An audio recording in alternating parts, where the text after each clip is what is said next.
said, we got Dre and we got Cheese in the building. On top of that, we got Blue.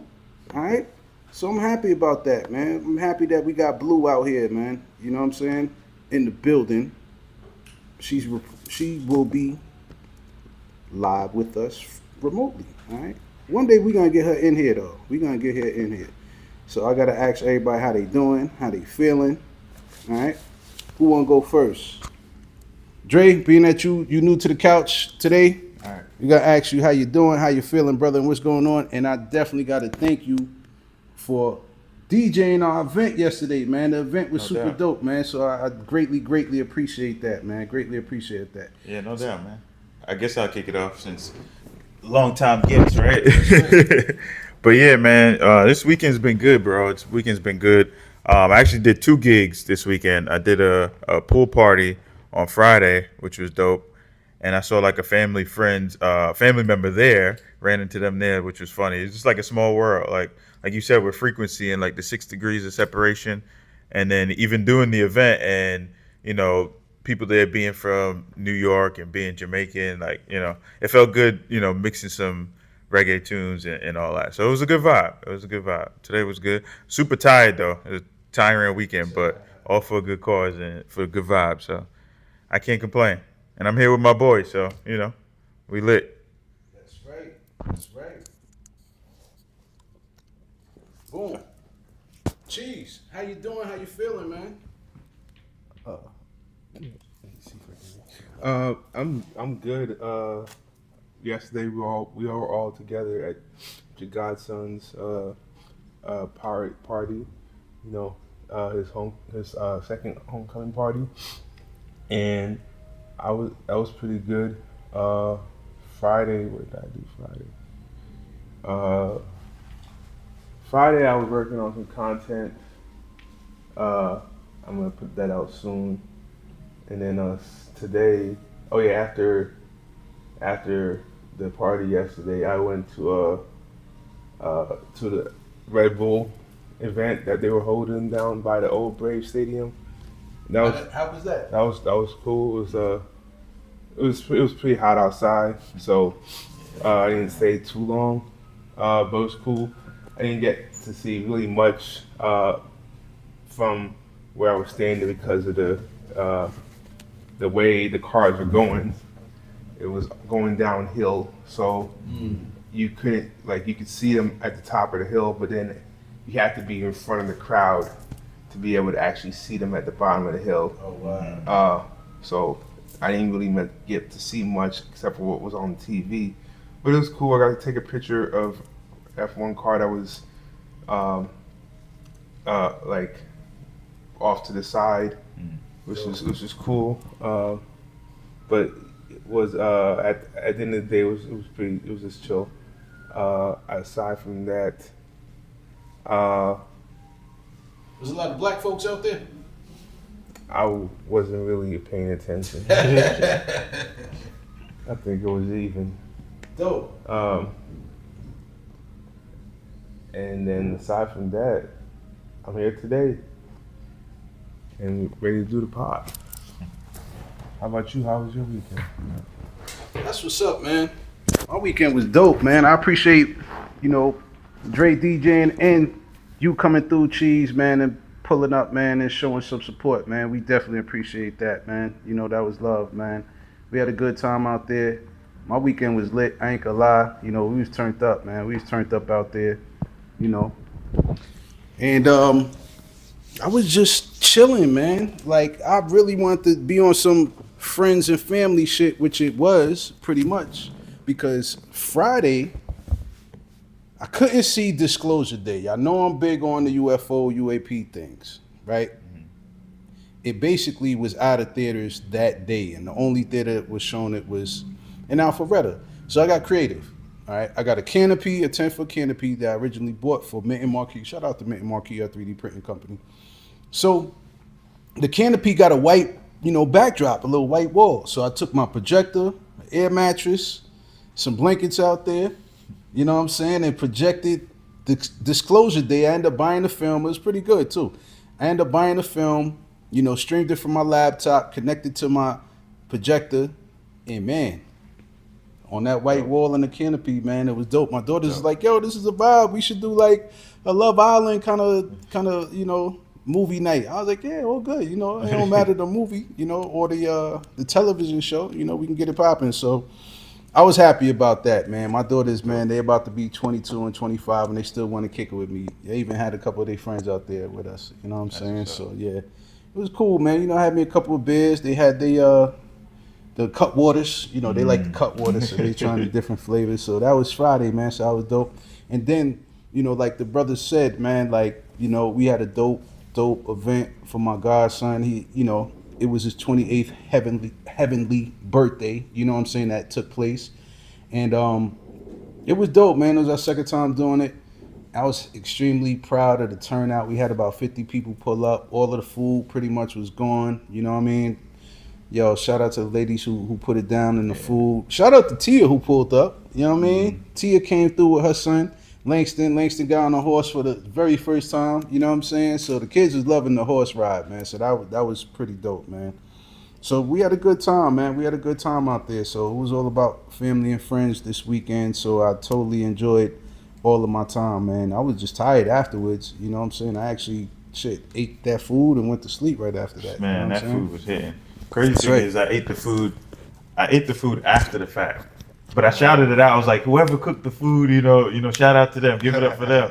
But when I got home and ate it, I was like, "Oh man, this is." Matter of fact, I didn't even eat it home. I stopped somewhere and ate it there. I was chilling with my homie, and I was just like, "Hold on, let me bust this food down. Let me take a bite," and I ended up killing the whole plate. So shout out to them. That was really good. And again, like just the camaraderie and the family orientation that was there. As soon as I pulled up, I didn't necessarily know anyone when I pulled up. You wasn't there, Cheese wasn't there, but it just felt like fan. You know what I'm saying? They're like, make yourself at home, even though it wasn't at home. The vibe, the energy. You know what I'm saying? Because you make church wherever you at. You know what I'm saying? right. That's your home. So Right. it was welcome in arms, and then it was like, yo, send the links because we're gonna use them every year. So that felt good. So just wanted to shout out everybody. So appreciate the links and the connection and the good vibes. Yeah, man, we're gonna continue to keep it funky. We're gonna continue to keep it live. No matter what we do, it's gonna be super lit, man. You know what I'm saying? So it wasn't a Web3 event, but my Web3 peoples came out and supported me. My cousins is out there. My best friend, his son was my godson. He's the one that passed away, so we was doing that. And we gave away 3 bikes with a raffle. You know what I'm saying? So it was funny because the last bike that got donated was the oldest lady that was there. You know what I'm saying? But it was cool because she giving away to her grandson, so it was dope, man. So I had a good time, man. So shout out to everybody who donated school supplies because it was a school supply drive too. So all of those supplies are going to Cat Ministries out there in Douglasville, man. So I'm happy about that, man. So yeah, y'all. Also, we got Blue. We got to throw Blue on the stage. Let's get Blue up on the stage. You know what I'm saying? So we can have her share her thoughts and see how her weekend was. You know what I'm saying? We got Blue from Blue Water.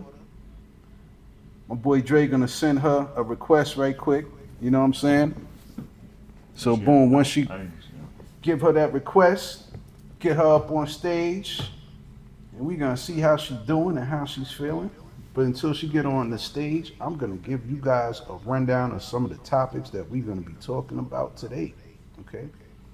So, we're gonna be talking about the U.S. sanctions on Iran linked crypto platforms. Essentially, they've been taking advantage of the Strait of Hormuz, and they trying to have insurance for vehicles and all of these vessels that go through the Strait of Hormuz, and they trying to hit them with some Bitcoin fees, man. So we're gonna talk about that. Of course, we're gonna talk about the cold card wallet hack. All right, we're gonna talk about that. We're gonna talk about Uniswap with its self-custody lending. It's a new earn feature on there. So all that idle crypto that you got in your wallet, guess what? You can earn some bread off of that. So we're gonna be talking about that. Also, shout out to everybody who went to the FIFA World Cup. We got our guy Larry down there, man. He went to the FIFA World Cup in LA. So it looks like it was $20 billion that these prediction markets made in that 6 weeks. You know what I'm saying? So all of those like bets people was making on all of their favorite soccer teams, man, $20 billion worth of transaction volume took place. Crazy, yo. So we're gonna talk It's about it. insane. So with that being said, we got Blue up on the stage. We're gonna ask Blue how you doing, how you feeling, how was your weekend, and I hope everything is good with you. Hey, how's everybody doing? We good. We Good. good.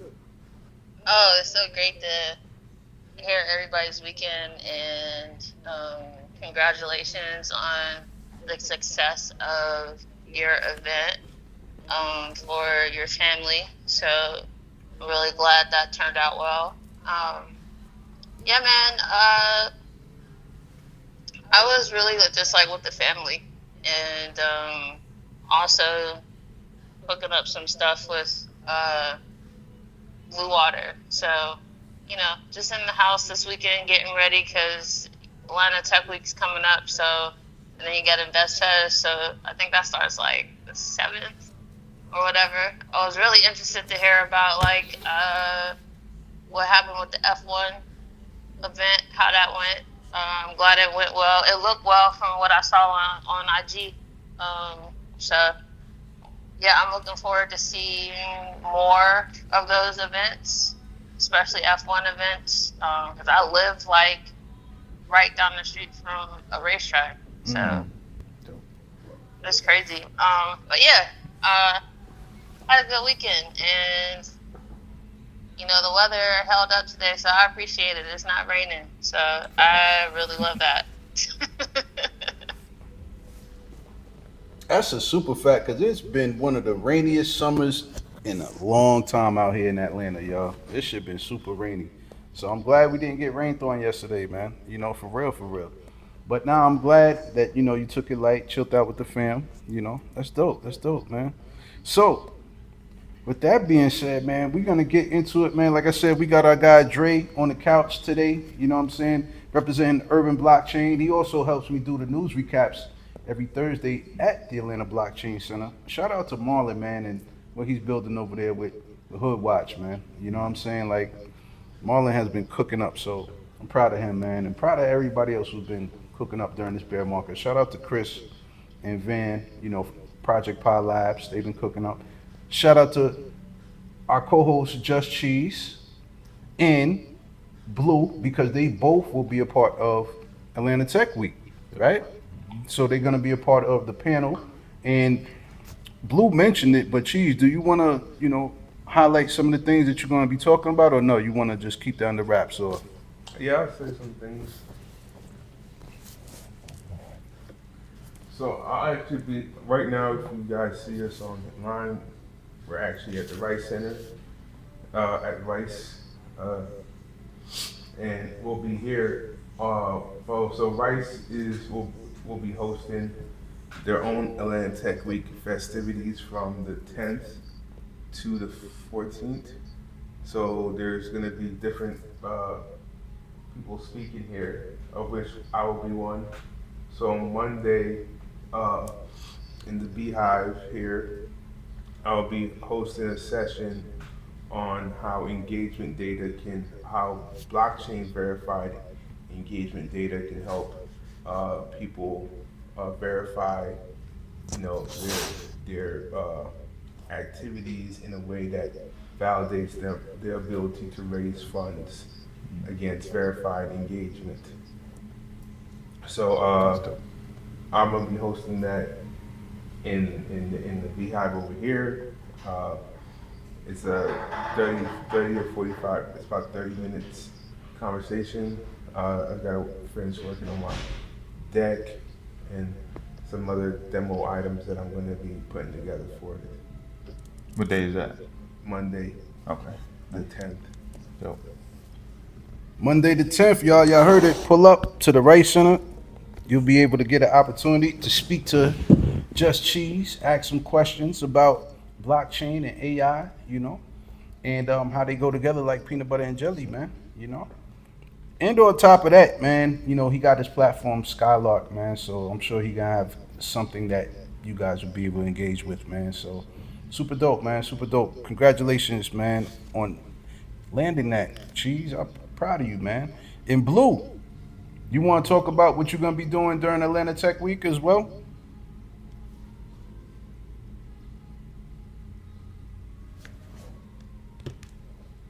For sure, give a little nibble. I mean, honestly, we're just gonna be like working the crowd.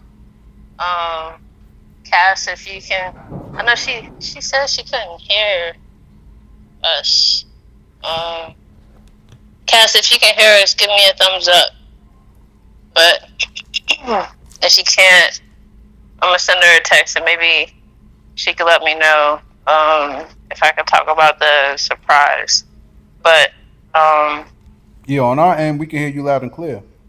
okay, but yeah, we're really gonna be like canvassing the community, um, and just getting a part of like different conversations, but also like getting involved in the infrastructure of Atlanta and just really putting our tech out there. Um, I think this is like the season, and if the Clarity Act doesn't drop, then I think it's still going to boil because I think the Clarity Act has to get pushed one way or another. So I just think all of us, this is our time to like place our stake in the ground. But yeah, look out for us at Tech Week. Um, we'll be really talking about like basically how you can build your business on the blockchain or how you can protect your family on the blockchain, things like that. So even for like um, athletes, how you protect yourself and your brand on the blockchain, and then we make it easy and seamless, and you don't have to take out like a college degree to understand it. Um, so yeah. So Cass, if you can't hear me, put your thumb up. Um, Request to come up if you want to talk about Atlanta Tech Week. Um, so, but yeah, that's it for me. Nah, that's dope, man. And I pray that it is successful and people take notes and, you know, being able to protect their IP, whether you're in music, entertainment, athlete, it's gonna be important, that you protect your IP and using blockchain technology to do that, man, is imperative. So it's gonna be dope, man. It's gonna be dope. So shout out to you and also shout out to Cass. If she's coming in, that's gonna be awesome, man. We get a chance to see Cass out here. Maybe we can throw her up on the couch, man. Have y'all ladies pull up to ABC, you know what I'm saying? Have 4 couches pulled up out here with 4 chairs. And it'll be dope, man. So we looking forward to that, man. So looking forward to that. And for those going to Invest Fest, your boy is gonna be out there. I know Sharita is gonna be out there. I don't know how many other people are gonna be out there from the ABC community. I'll be here. Dre, all right, dope. Dre, I he's actually gonna got be free out there. tickets, which is crazy. From Block. Oh yeah, me too. Yeah. Yeah. So basically, it's funny. All the Web3 people got pretty much all these tickets from Block. You know what I'm saying? So shout out to Jack Dorsey, y'all. So yeah, we're gonna be in the building for that. Keynote speaker is gonna be Serena Williams. She's a billionaire, and her husband, he's the founder of Reddit. Yep. And Reddit's been talked about a lot. they super big into the blockchain space, especially with NFTs. They actually killed their NFT, little sticker program that they had, man. So, but with that being said, man, I'm looking forward to networking, mingling, and I want to 3D print a couple of, EYL keychains. So if I run into them boys, I'll be able to hit them off with that, man, and let them know that, yeah, man, we out here, we cooking, man. So yeah, that's what's coming next week. Okay, we got Atlanta Tech Week, and it's gonna be set off here at the Rice Center. She's gonna be holding that down, and Blue and Cash, they're gonna be panelists. They're gonna be talking about Blue Water. All right, so we're looking forward to seeing our ABC members represent. All right. So with that being said, man, let's get into the topics. All right. So because every week we kind of give y'all updates on the Clarity Act. We don't really have I didn't set up articles for that. You know why? Because it's like that's something that they constantly trying to get to the finish line. They said specifically, Brian Armstrong, CEO of Coinbase, said they're on the 1 yard line. They said they're on the 1 yard line. I don't know about that. You know what I'm saying? Because I think it would have moved a little bit over the yard line. It's only 1 yard. Like, come on, man, you should be scoring a touchdown by now. At least kick a fucking field goal, man. Let us know what the hell's going on. But I truly believe that um, because we got some Democrats, and I think we needed like 10 more votes from the last time we checked in. So hopefully, we can have some Democrats actually can pull up and be a part of getting this thing passed, man. You know what I'm saying? We got to get clarity. So anybody got any thoughts, questions, or comments on what's going on with the Clarity Act? And do you think within these next 8 days, do you think it's going to be passed? You want to go first? Cheese? What's going on, fam? I think I have to turn the mic back on. I'm very hopeful Then we got feedback. of this going through. To your point, Brian Armstrong has been tweeting rather bullish the last couple of days. Even in the last 2 days, he said something to the extent of, it's about time that the financial system of the world gets an upgrade. Actually, I'll just read the tweet. Oh, real time tweet. Cool, A cool. very bold tweet. He, Just think you can lower your I sent volume. you the co-host. It won't let me. I guess because I'm hosting this too. All right, Cheese gonna put up the tweet for y'all. We live on YouTube. Instagram was tripping today, but we are live on 3 days YouTube. ago, 3 days ago. the biggest financial shift of our lifetime is starting. And Coinbase was built for this moment. Every asset on earth, stock, bonds, commodities, real estate, etc., is going to move on chain. This is the $100 trillion financial system. The $100 trillion financial system is being updated faster than the incumbents can react. A handful of companies will own the rails for this new system. Coinbase is uniquely positioned to capitalize on this generational transformation. We just released our latest earnings where we talk about our progress here. It was a tough market in Q2. Despite this, we contributed to execute. The rest is just them talking about their their revenue and their date. So a lot of their highlights are around their agentic stablecoin movement and crypto trading and their prediction markets revenue driving.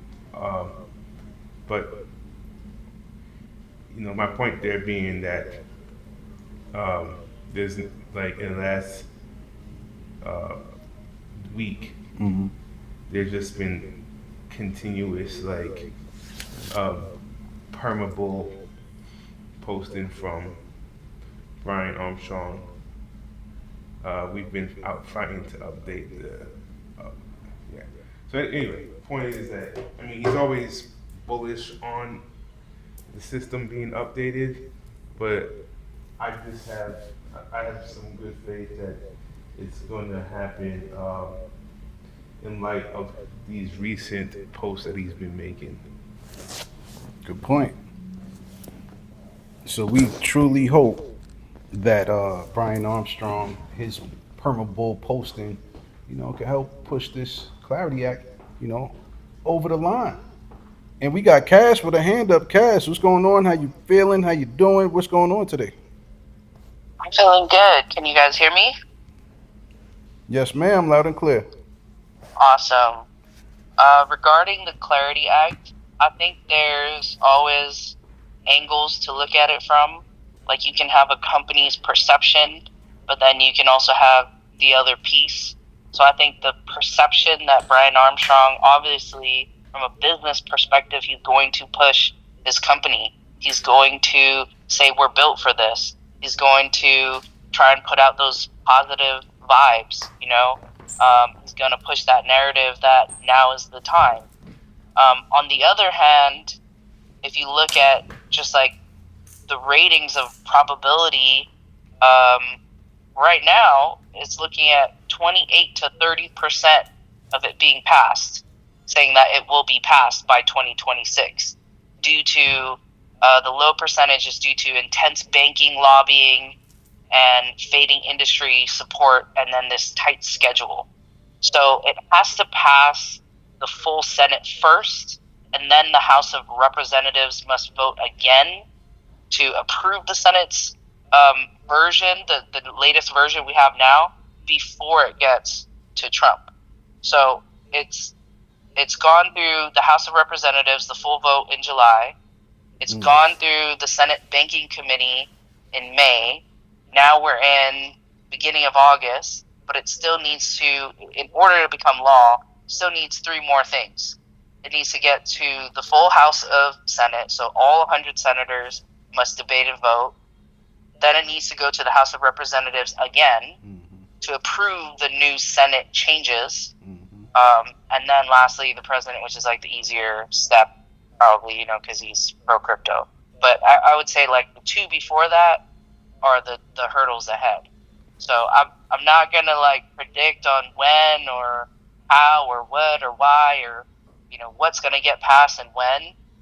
But that's kind of like how the polls are looking. It's still a big battle with the banking lobbying and getting through the Senate, the House of Reps. That's kind of what we're facing right now. Cash, thank you for that update, man. We appreciate that. And yes, like you said, there's several more hurdles that this bill has to go through, So, yeah, that 28 to 30% is looking kind of accurate. You know what I'm saying? The sentiment is low in crypto. Bitcoin is in this channel of what, from 59K to about 65K over the past few months.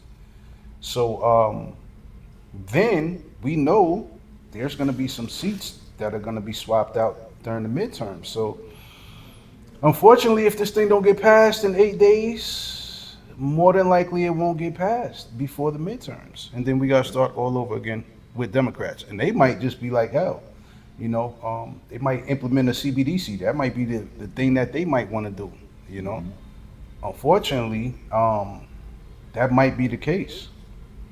We will monitor the situation though, but thank you for that, Cass. And we're going to get into the topics. We're going to get deep into the topics.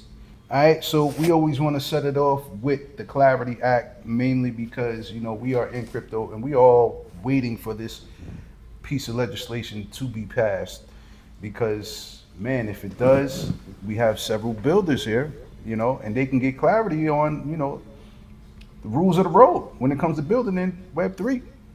We need that, all right? So, with that being said, let's talk about some things that the U.S. is doing when it comes to sanctions, okay? So we do know there's still a conflict going on between the United States and Iran, all right, unfortunately, all right?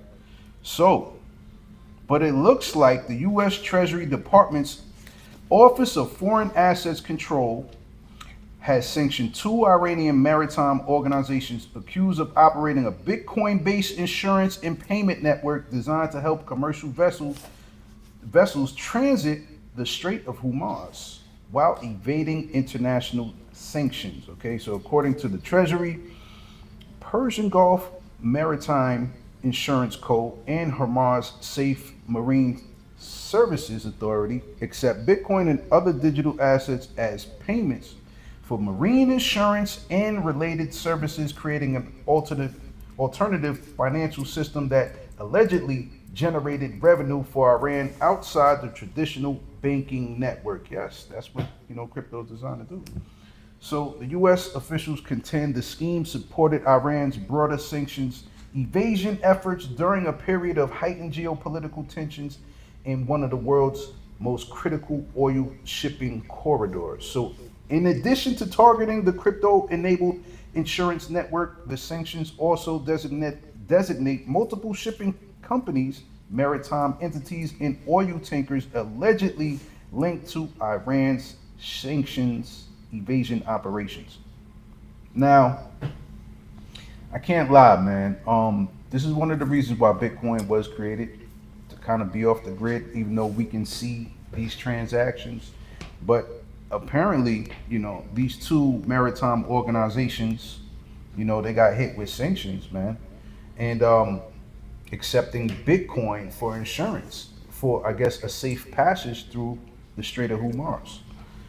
Man, so I gotta ask my co-hosts, what do you guys think, and ladies, what do you guys think about this particular method that these insurance companies are doing? They're literally evading sanctions and apparently gaining some capital, off of just people paying in Bitcoin and other cryptocurrencies to pass through the Strait of Hamas. You want to go first, Dre? Well, yeah, like you said, this is what blockchain and Bitcoin was built for.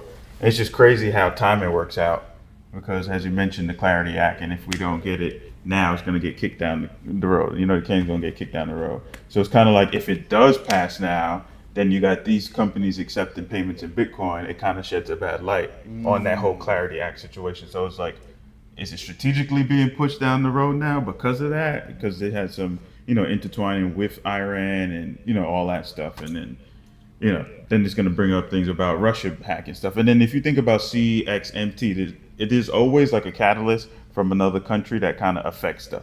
AI is supposed to be the big thing coming out of the United States. Then this CMXT or CXMT, if I'm saying it What right is or that? wrong.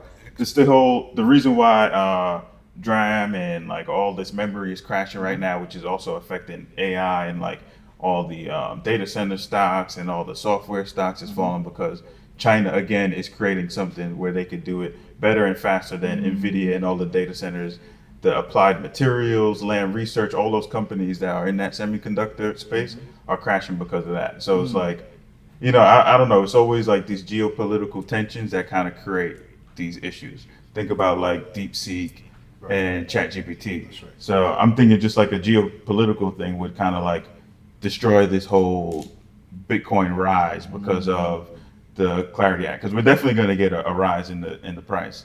And then I was listening to Paul Barron Network. I don't know if you guys listen to him. Oh, yeah. But so I forget who the guest was, but he was like, yeah, we're going to get that rise and then be prepared for a sudden drop after that.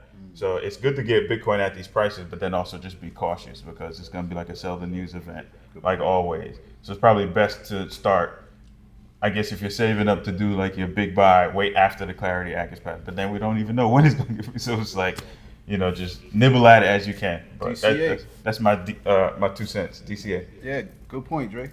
Cheese. Yes, I agree with all that. But coming back to this sanctions situation, and I agree, that's what the tech is made for. But in these times, uh, in the times of war like this, uh,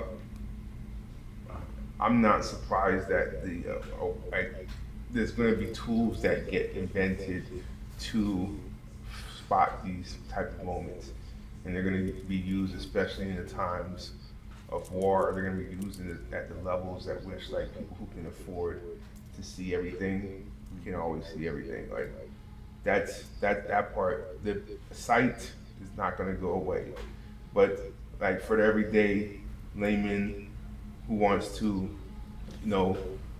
absolve themselves around third party and do peer-to-peer transactions, that's going to still be a thing. But I think oversight may not be so abolished as we think going forward.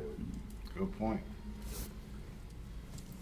Nah, you fellas brought up some great points. Now, also, we gotta get the ladies involved. We gotta hear their thoughts and see what they want to share with us. Blue, what's your thoughts on these two maritime organizations using Bitcoin and crypto to avoid sanctions for vessels passing through the Strait of Hormuz? So sure. One, I think there's a difference. piece to all of this. It's one, Bitcoin is a different piece of the market than anything else. So stable coins and USDT, you know, they can move money globally, but they can still have like a central point of control.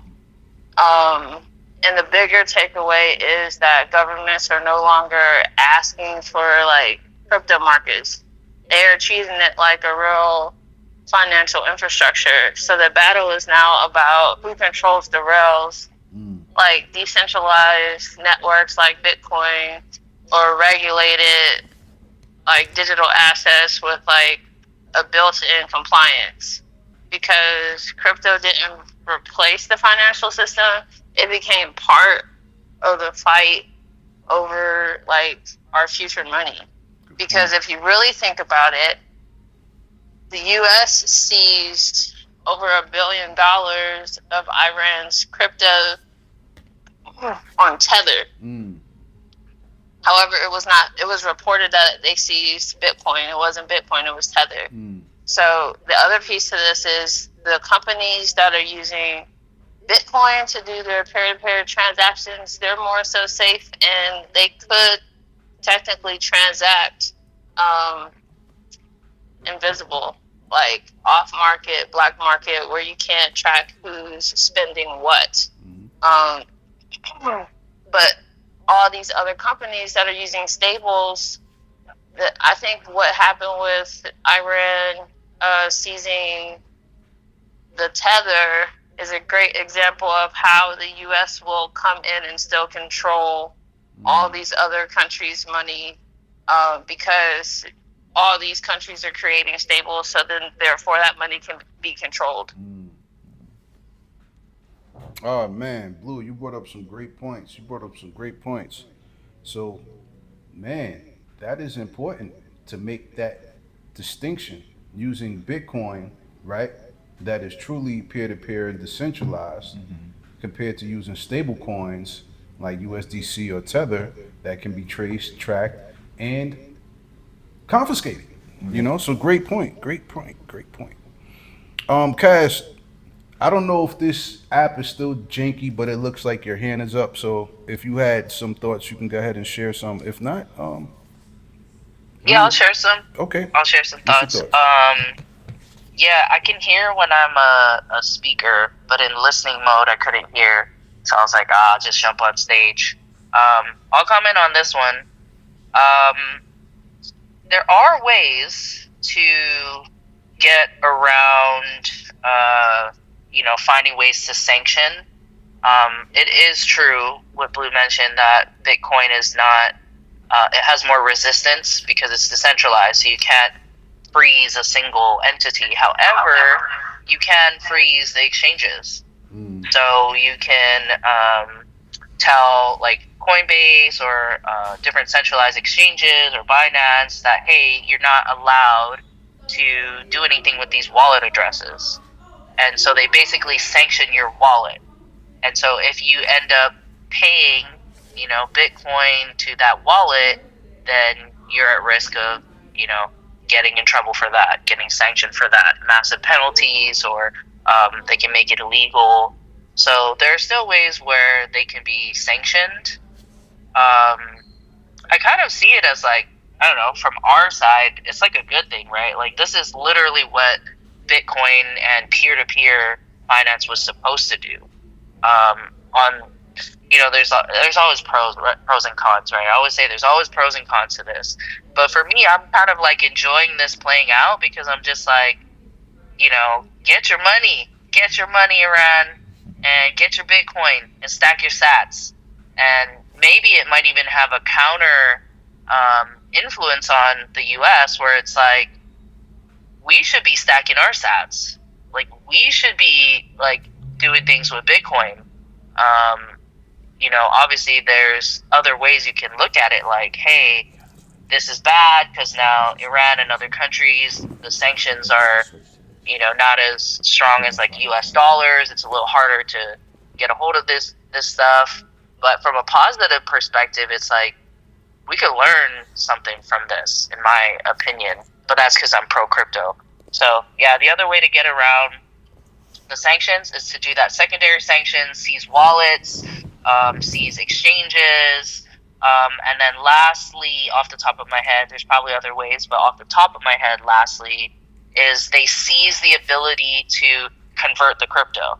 So you can get paid in your Bitcoin, but you can't actually revert that to US dollars. So that's another way the US can intervene, is by stopping the conversion to USD, or any type of stable. So you just keep it as Bitcoin.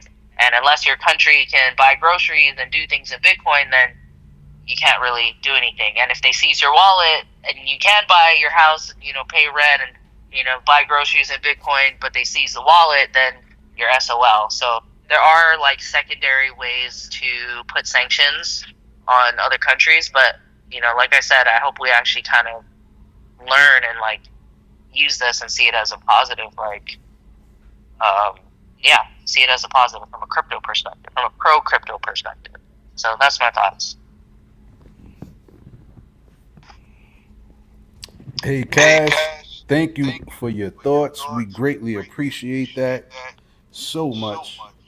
And I'm gonna tell you like this: for me, y'all smoked that. Y'all actually smoked that. Y'all definitely smoked that.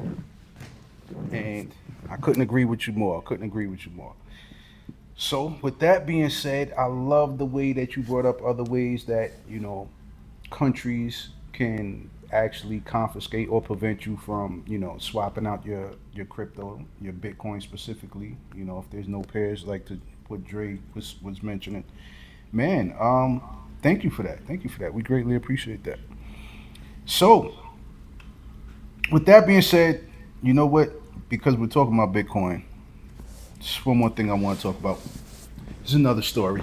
It's the biggest story actually over the past couple of days. Cold card. All right. So anybody who's a Bitcoin OG, you might have used this, and this is literally throwing a lot of people off because if you have a hardware device, your crypto is offline, right? Yep. But let's talk about what happened with Cold Card, okay? And this is still going on too. This is like a running story right now. So the security crisis surrounding Cold Card hardware wallets has intensified after Galaxy Research identified a third wave of attacks exploiting the wallet's recently disclosed C generation vulnerability. Man, that's a hell of a vulnerability, bro. Researchers estimated that attackers have now stolen approximately 1,367 Bitcoin worth nearly $89 million from 4,585 wallet addresses, making it one of the largest hardware wallet compromises in Bitcoin's history. Like there was people crying online on social media because they was like, "Yo, this is the most secure way to lock down our Bitcoin. I could have just kept it on an exchange." Yeah. So the flaw stems from a certain a certain firmware versions released in March 2021, which generated wallet recovery seeds using weakened randomness instead of relying on entirely the device's hardware random number generator. All right. So although Cold Card has released emergency firmware updates, security experts warn that simply updating the device is not enough. Wallets created with the vulnerable firmware remain permanently at risk. So users are strongly urged to generate an entirely new recovery seed, verify their new wallet, and immediately transfer all Bitcoin to the newly created wallet to prevent attackers from reconstructing compromised private keys and stealing additional funds. This is still active, y'all. If you actually have this hardware device, all right, this software update that they did in March 2021, now your seed phrase is super vulnerable to being hacked, compromised, and people hacking into your hardware wallet to take your Bitcoin. This is so crazy. This is so crazy. Now, I do know that the Trust wallet had an issue, but that's a warm wallet. That's still on your phone, on your laptop. So technically, you're still connected to the internet. You're supposed to be being the custodian of your own crypto assets. You're supposed to be owning these ledgers and having no concerns. You're not supposed to have any concerns rather than somebody breaking into your house, whether it's a flood or some kind of incident like that physically happen to your device, or you might misplace it. But for this vulnerability, right, to go on still to this day, and they just trying to tell people to, hey, just create a new wallet and create a new C phrase. You know, what if you already got your Bitcoin already siphoned out of your wallet? What are you gonna do? Like, this is, it's fucked up. This is very fucked up. So I hope Ledger is taking notes. I hope Treasure is taking notes, because this is a serious security flaw, y'all. So just want to make y'all aware. I don't know if anybody here, any of our ABC members, got this cold card wallet, but man, stay alert. Stay alert. Dre, you want to go? Yeah, I'll say some. Thankfully, I don't have that wallet, but I've been a victim of hacks and scams before, so I feel everybody's pain. Like, it's just crazy. So supposedly that random generator is supposed to have like the random ability the more atoms in the universe or something like that. So it's like impossible to be hacked. But because of that firmware update, it changed the random generator, and now it was like using serial numbers from the actual like product. Device? Oh. Yeah, and then like it was using like computer dates and whatnot. So it was just easy for a random generator hack to just figure out what it was. So, but I think the best workaround for that would be every wallet have its own random generator. If that was like a way to build that with a smart contract where every individual wallet will have that, then that will kind of, you know, silo those attacks, if that makes sense. I don't know if there's a way that could be built, but I'm pretty sure it can be built. You know what I mean? Good point. But yeah, it sucks. When I first heard about it, it was like one of the biggest. Now it's the biggest because they wasn't sure if it was like 600 Bitcoin at one point. Then they said 1,000 Bitcoin, and the number just kept inflating. So it's crazy and it's sad. And it sucks again with timing. Like I said, all this stuff around Clarity Act and all that. It's just a bad thing for the market overall. Good point, man. It doesn't put crypto in a good light. Jeez. Yeah, it doesn't put crypto in a good light, but those are exactly why I think some of the moments that actually would push for more like need for regulation. Like we need to put like certain things in place around how these things are going to be insured, right? Can digital assets be insured, right?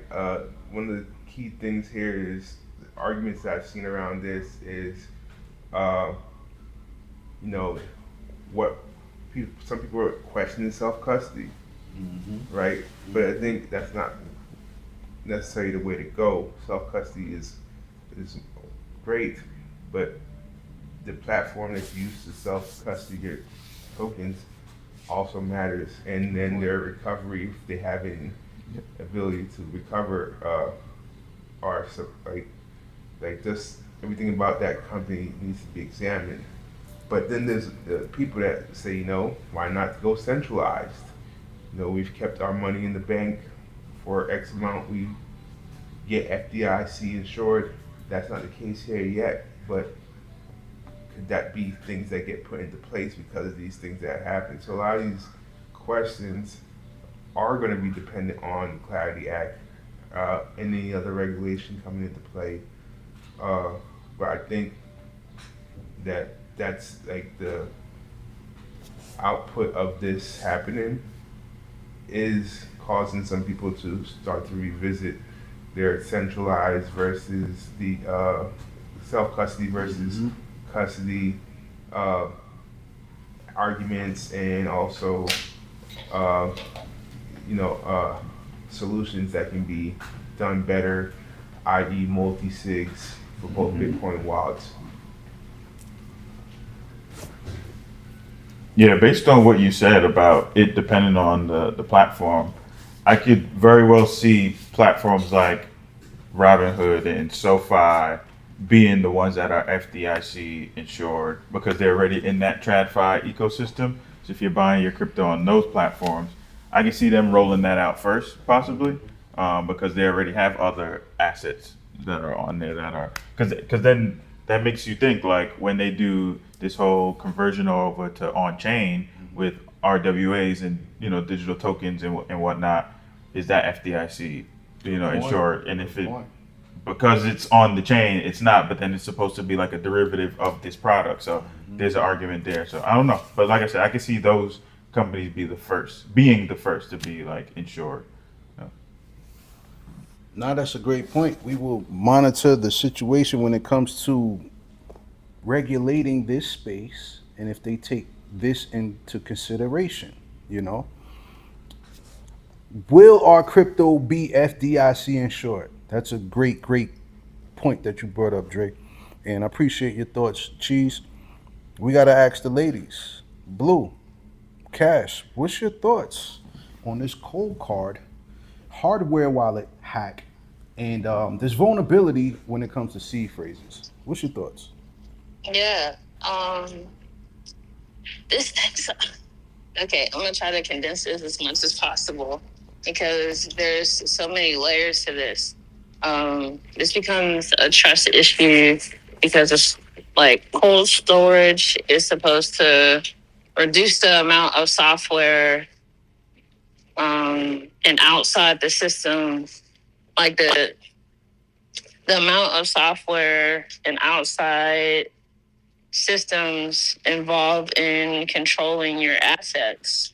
Um, the purpose of a hardware wallet is to create, like, is to protect your private keys and in like an isolated environment.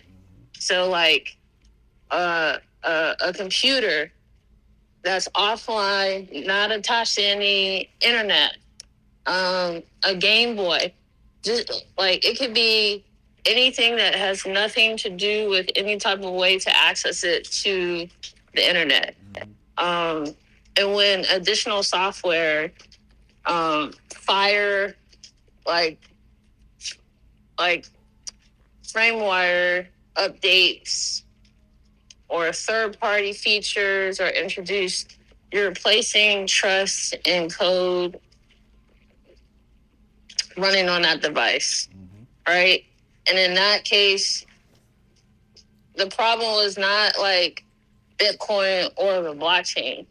It was that the software change affected how the private keys were generated. Right. And the lesson is that even a device designed for self-custody, because just look back at Ledger's situations of privacy issues, it still requires trust in like the manufacturer, the front, the firewalls, the frame wires, the security, the practices, the update processes.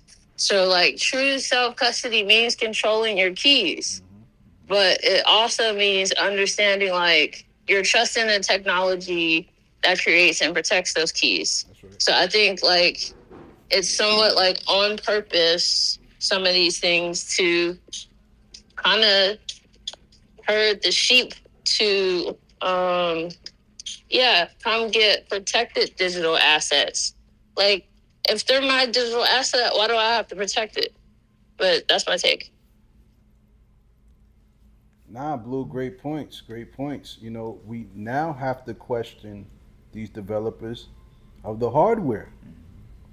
And we never thought, I didn't think we would have to come to this point. But to your point, you brought up, Ledger, they had some issues in the past, So now this leads me to my next question. Do you think we should actually have some of our crypto scattered, some in hot wallets, warm wallets, and cold wallets, so we don't have all of our eggs in one basket?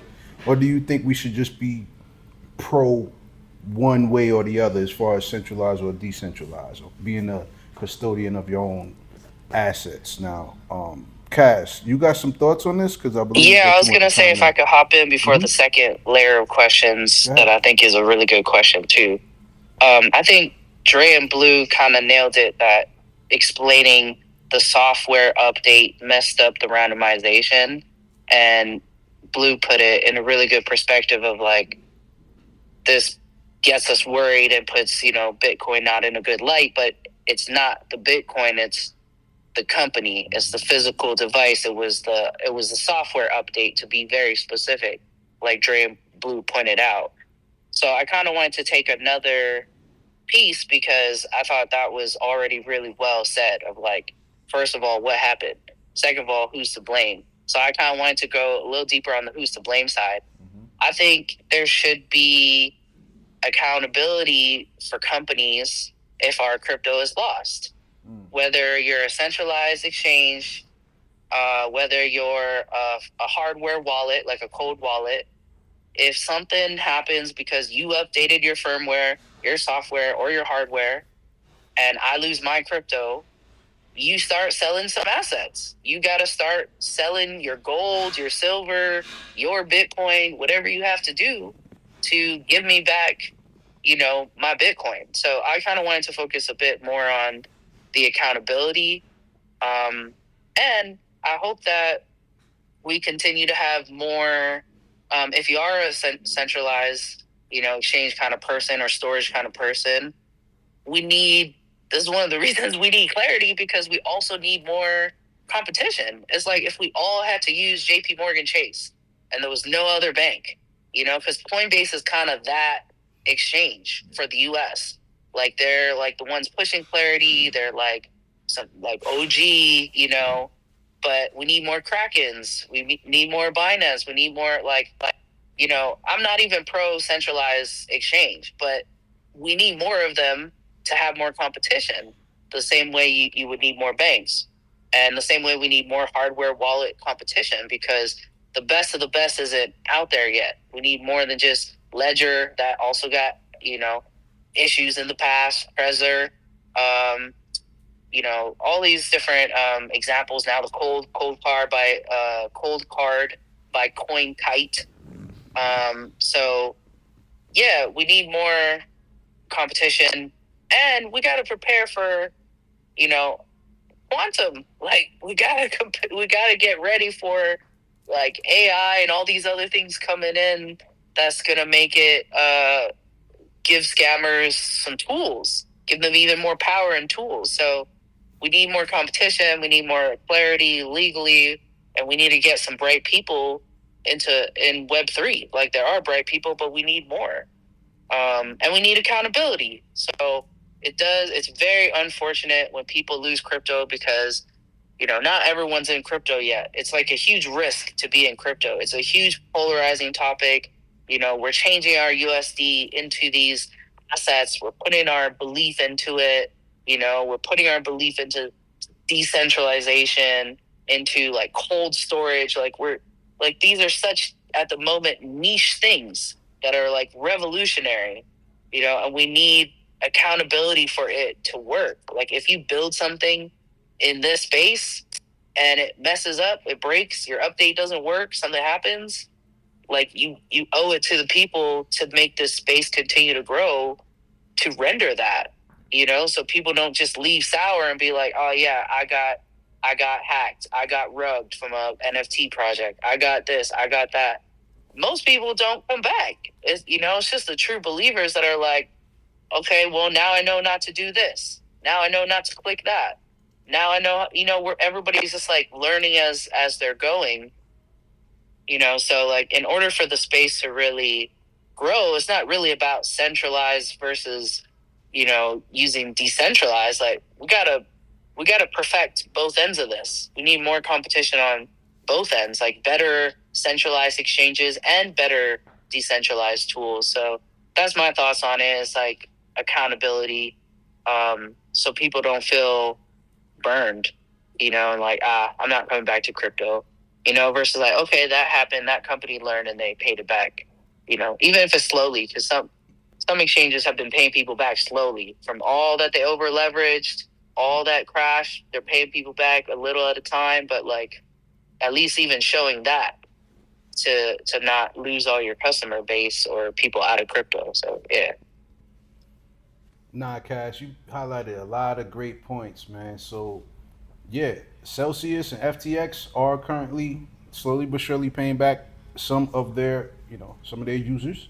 They're getting their funds back. But hopefully, to your point, the Clarity Act will enable some kind of consumer protection in there if the hardware, the software, firmware, anything gets updated or modified and they're responsible and they're at fault. Yeah, customers and users should be able to get their funds back. So we will continue to monitor the situation, and hopefully the Clarity Act will have some kind of information in there pertaining to protecting customers. And man, I really appreciate everybody's thoughts and commentary on this because y'all all smoked it, man. Y'all all smoked it. We got a full house today, y'all. We got two ladies, three fellas, man. We up here giving y'all this crypto game, man. Giving y'all the updates on what's going on in the space, man. And we know that crypto's in the tank right now, but we here, man. We 10 toes down with this, man. That's a good call out, though. Maybe we should be happy that the Clarity Act is getting pushed a little bit because this stuff is happening. We need that in the Clarity Act. You made a good point. So. Yes, sir. Yes, sir. And yeah, Blue, you smoked it. Cash, you smoked it. I feel like this is the dopest duo in blockchain right now. Oh yeah, when it comes to the ladies, ain't nobody touching Cash and Blue. I can tell y'all that. You know what I'm saying? You throw in there Tia, forget about it. You know what I'm saying? It's over with, man. I'll put y'all up against any fellas. You know what I'm saying? Not just women, but just fellas too, man. So yeah, we love women in Web3. Shout out to all the ladies who are part of ABC, out there repping and, putting in their time and still taking care of their families. You know what I mean? Also, shout out to Sharita, too. You know what I'm saying? There's a bunch of ladies I can shout out. Nia, Gia, there's a bunch of ladies, man. Shout out to Layla, shout out to Shayla. There's a bunch of them in here. But we love women in Web3, y'all. So, yeah, I appreciate everybody's thoughts. So, let's talk about another lady, right? But she's not on our side. Latia James, she's the New York Attorney General. This is interesting because we do know, Kalshi and Poly Market, especially Poly Market, is built on Polygon, and Kalshi, they allow you to bet on the price of Bitcoin. Same thing with Poly Market, all that, right? So, guess what? New York is suing Kalshi over $36 billion. They're suing them for allegedly running illegal prediction markets. Like, this is crazy. They let them run up a bag and they like, okay, we're gonna let you get all of this money and then we're gonna sue you for it, which is crazy. All right, so let's get into it. New York Attorney General Latia James, she's the same one that actually brought up those charges on Trump too. You know what I'm saying? Mm-hmm. But yeah, she has filed a sweeping lawsuit against prediction market platform Kalshi, accusing the company of operating an unlicensed gambling business throughout the state and seeking at least $36 billion in damages, restitutions for users, and a court order to halt its operations in New York. That's a lot, right? So the lawsuit alleges that Kalshi offered event contracts tied to sports, elections, entertainment, and other future events without obtaining a license from the New York State Gaming Commission, exposing consumers to financial risk while avoiding state taxes and regulatory safeguards. Okay, so Kalshi rejects the claims, arguing that its event contracts are federally regulated financial derivatives overseen exclusively by the CFTC, and has moved to transfer the case to federal court. Okay, so this is going up to federal court now because of this. And I think this will set precedents going forward for all the other states who are involved in, these prediction markets. So we do know Nevada was like one of the first ones that was like, nah, we're not having that. And Nevada, pretty much Vegas was started by the mob. You know what I'm saying? So if the mob can't get their cut, they're going to find another way to get their cut. So they trying to prevent Kalshi and Poly Market out there. But I thought this is interesting as well because, New York just got, another casino in Queens. Shout out to Nas. Queens get the money. You know what I'm saying? In Ozone Park, we got the Resort Worlds Casino that's out there. It's the first tables in New York. So this is not surprising to me, man. New York, this is the financial capital of the United States for sure. And they've been giving crypto companies a lot of help. So this don't surprise me, but I bet if Kalshi is like, hey man, we'll break you off, man. You know what I'm saying? Because that's all they want is money. I feel like this might go away. But do you guys think Poly Market? Because I don't know if Poly Market can operate in New York, but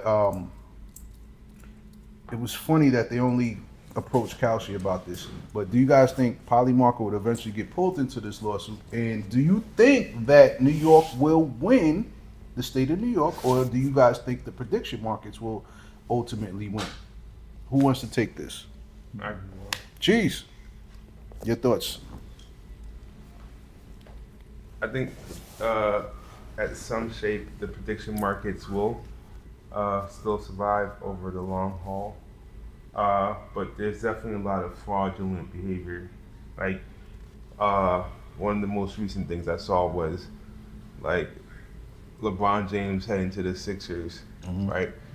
There were fake videos of him heading to Miami, and there was a lot of at that time like bets, so to speak, predictions on will he end up there, right? So like, and they were ending those dates. They were ending the prediction on those dates before he made the decision. Wow. And just calling it like, oh, we didn't know when we assumed he was going to make a decision by this date. Wow. So it's like it's all type like who gets to who audits the bets that go up on these platforms, and them not being an insider. There's a lot of gray areas still. These are young platforms, but there's definitely a lot of people doing wild shit on there, money-wise. Man, great point, Cheese. Great point.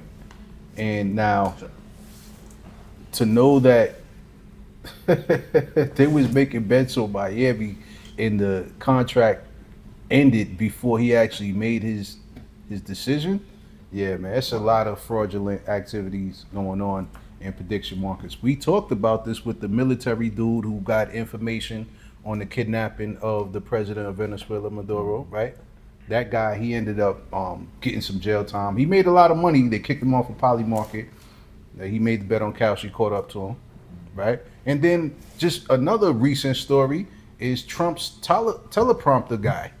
He was caught using that information that he's, speechwriter. You know what I'm saying? He got information that the public don't know yet, and he was making bets on that. So yeah, man, there's definitely manipulation. I appreciate your thoughts on that. Now we got to ask ladies and our guy Dre, who wants to go next and share their thoughts on New York State versus Kalshi, and do you think there's going to be more crackdowns, or do you think the Clarity Act will include language in there that protects, these prediction markets? I think so. I think the Clarity Act will help protect these prediction markets. But my only take on it is that I'm glad that this is happening with Kalshi in New York and not Polygon. So maybe it's a good thing Polygon is not in New York. Poly Market is not available in New York, and they're going after Kalshi. So maybe they could take the punches and be the punching bag and just see what turns out from that, and then see how that trickles down into the blockchain world for prediction markets. So I think it's good that it happened to them first. Let them be the guinea pig, and then we'll see where it goes from there. Okay, it sounds like you're a fan of Poly Market, man. I made some money on Poly Market. Dope. Yeah. That's what's I was up. just playing around. It wasn't. I don't even do the predictions really. Got you. Yeah, me neither, man. I tried it a couple of times with music, and I didn't win. I only won the last one. That was Knicks. So I won some money back with the Knicks. Blue and Cass, if you got some thoughts, you can share too. But Blue, the floor is yours.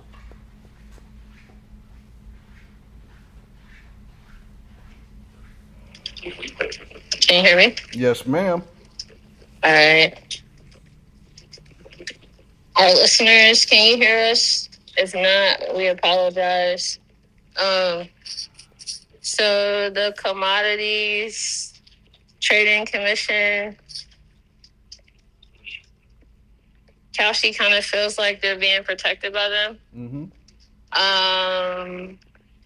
I think this is a very interesting story on so many different levels because it's just like, one, New York is not the place to do that at. And the bigger lesson is like, I think this is like New York offers access to like capital and Wall Street, but it also comes with like some of the toughest regulations in the country. And companies have to decide if being in that market is worth the legal battle that it comes with. And I personally think it's not, unless they do some handshaking. Because one, New York is one of the most corrupt states in the United States. Hey, be Hey, careful, fam, be careful. listen. You know, you got two New All Yorkers here love, right now. all love though, but Nah, I know, I y'all know. It's a lot of was corruption. listen, look, listen, I can't even. NYC taught LA how to do it.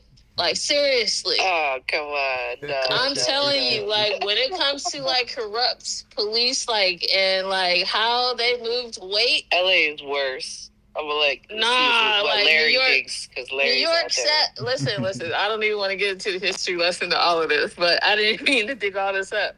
But I'm just saying, like, when it comes down to like Frank Lucas and all the stuff, like, man, like Rick Ross, all of them got that from how they moved weight and like did all what they did in New York.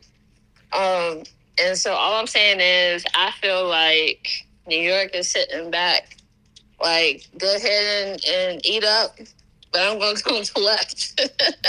And you're not gonna mess up like Wall Street's bags. But I think Robinhood is gonna be the bridge to help with some of these prediction markets. I think it's going to be like a handful of prediction markets, and then that's it. And then everybody else won't be able to like operate. Kind of like how Coinbase is operating. Like, they can do whatever they want, but let Polygon try to do the same thing, and then they're going to have some problems. So that's kind of how I see it. Yo, Blue, you brought up, man. You took a couple of shots at New York, but I can't even lie, man. Honestly, yeah, man.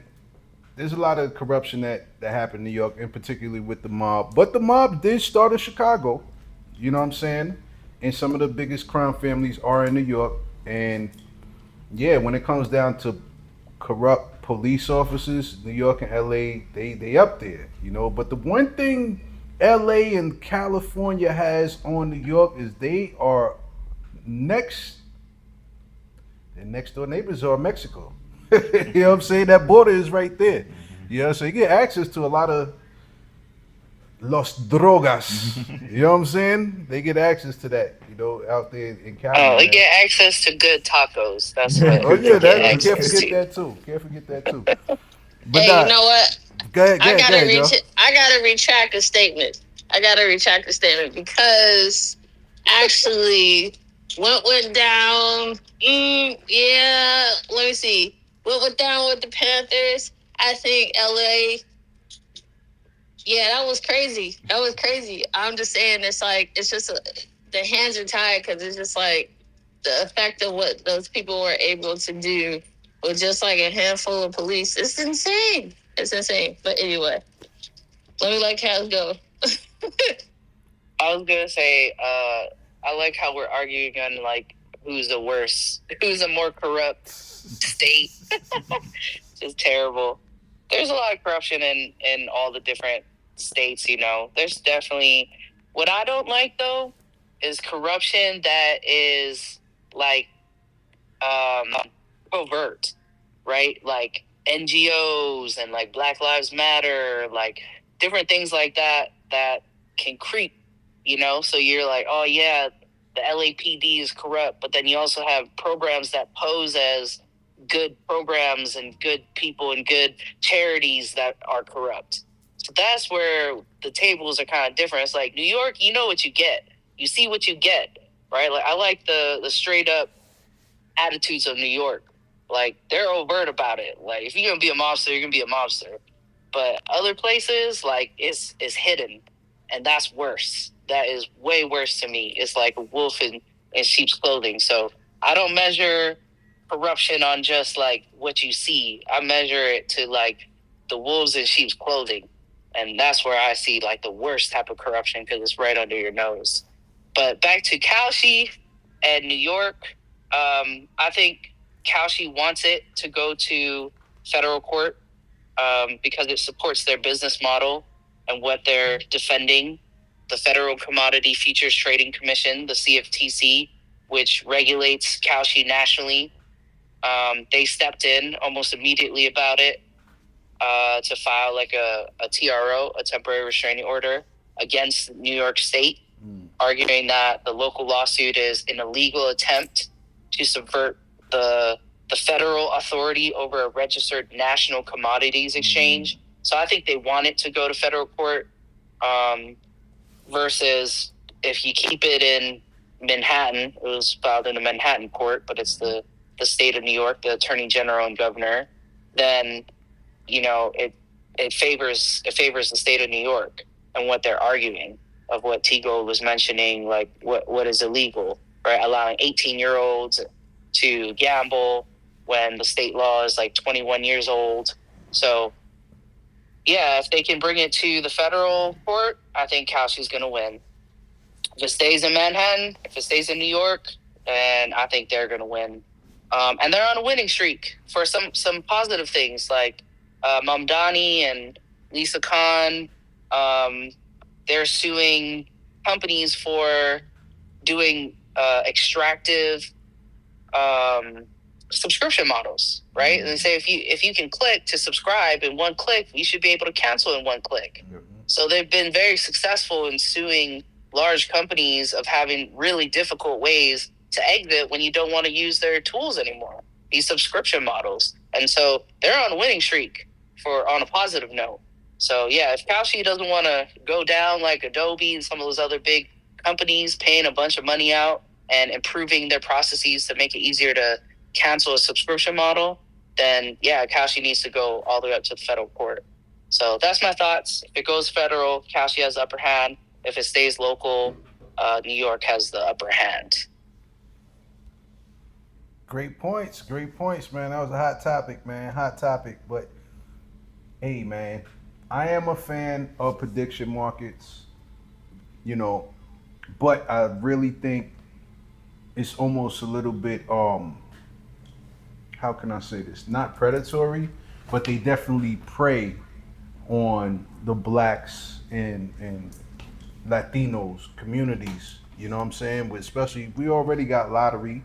That's a poor man's tax. Mm-hmm. Now, obviously, the meme coins, a lot of people got burnt in meme coins. But now you add in prediction markets where people can bet on if aliens are returning and all that, like all kind of wild shit. Like it's just another way to siphon money out of people's pockets, man.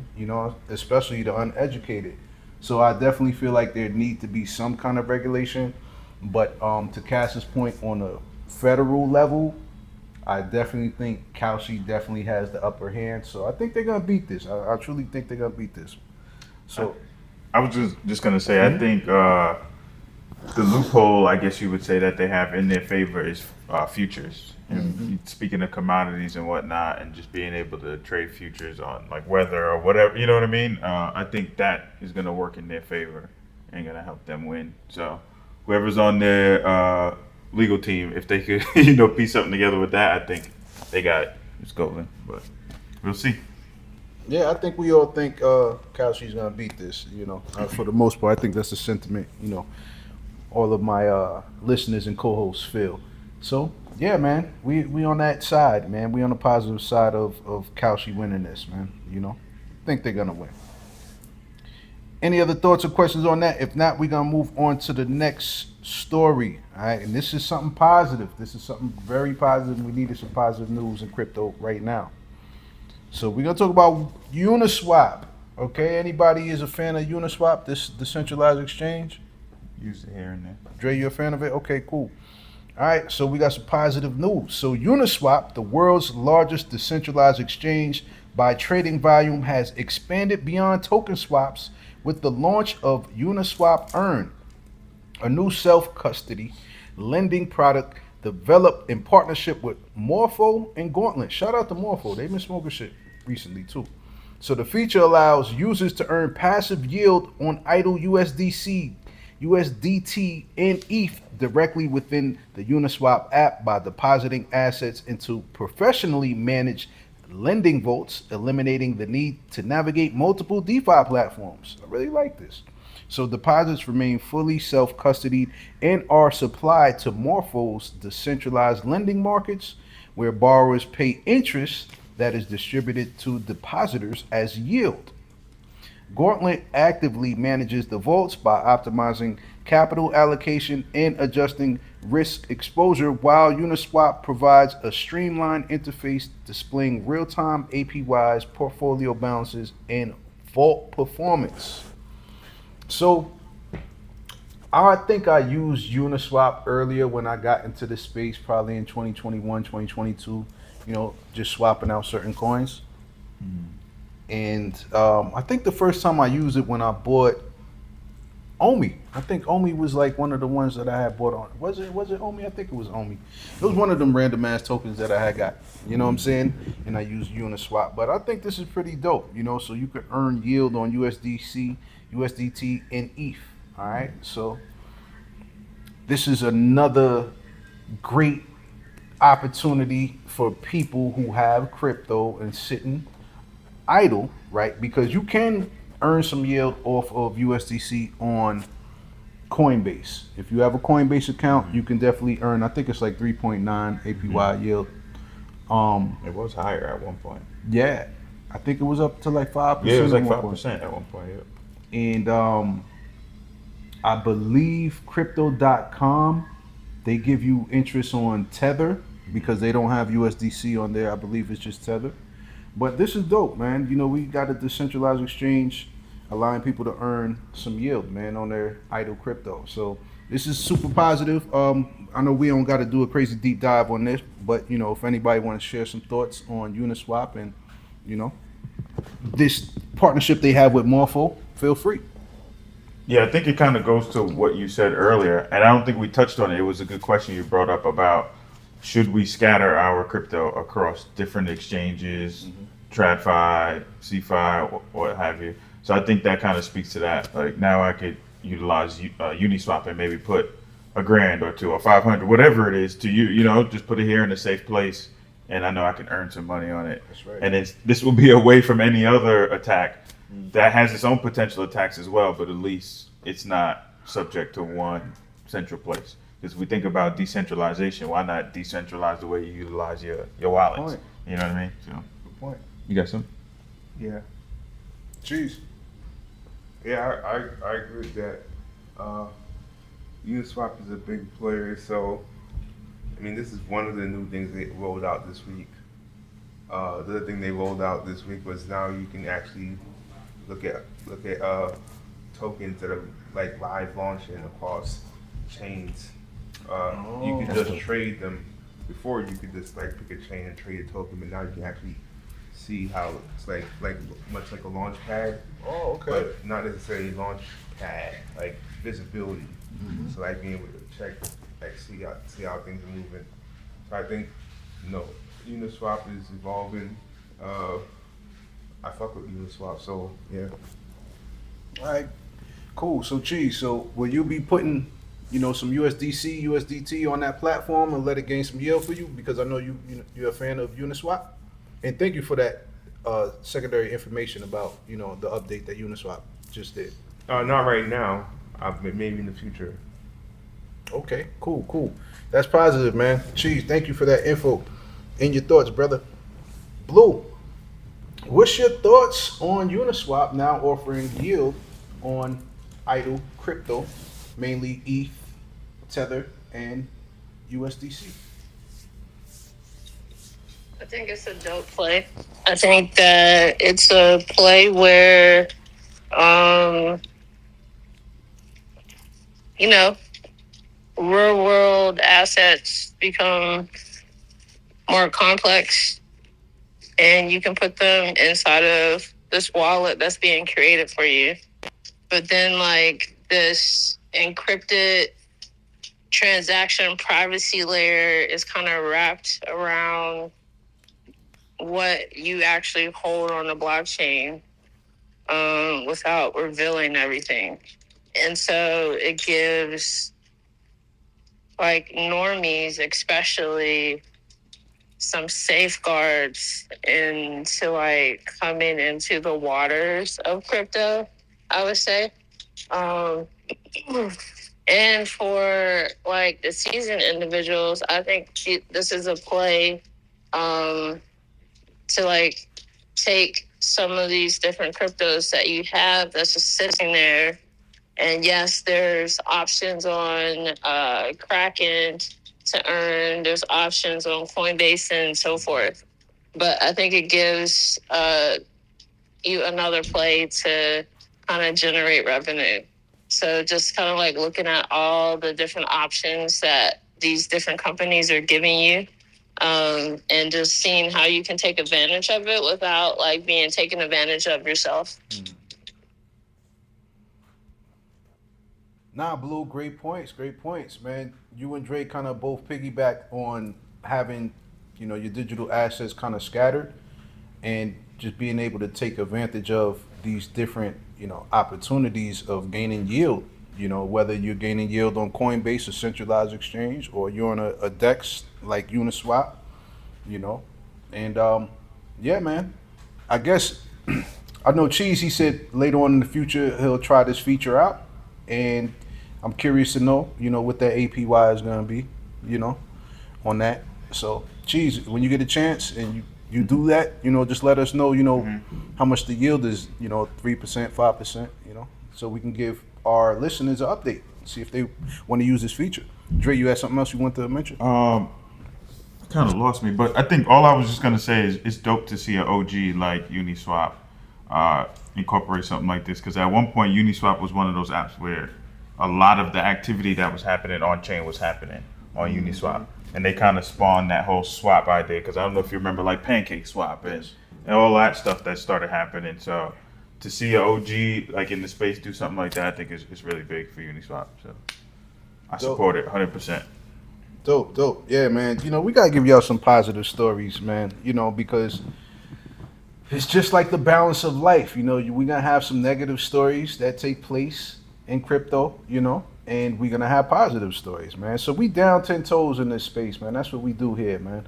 So again, I gotta thank both co-hosts, listeners, and everybody who shared thoughts on all of these topics, man. So we got two more that we're gonna end off with. We almost coming up on that 2 hour mark, That's our average for our podcast, man.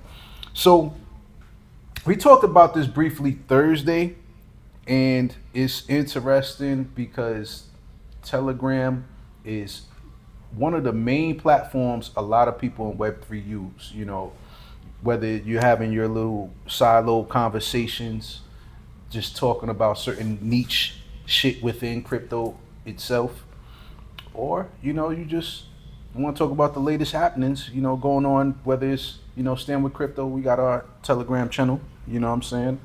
And I think ABC, we had a Telegram, but I think we kind of like we deaded it right now. But we more so on, what is it, Discord? We still cooking on Discord, right, Cheese? Yeah, we still got people on Discord. Yeah, we still on Discord, y'all. So yeah, but I thought this story was interesting. We're gonna see how this plays out, but we're gonna talk about the founder of Telegram, Pavel Durov. All right, he has publicly rejected Russia's terrorism allegations because he basically on a run. You know what I'm saying? They got some charges on his head, But it's funny. But he called those charges politically motivated retaliation for his refusal to comply with the government demands for mass surveillance and censorship. So he basically this is like an act of defiance. All right.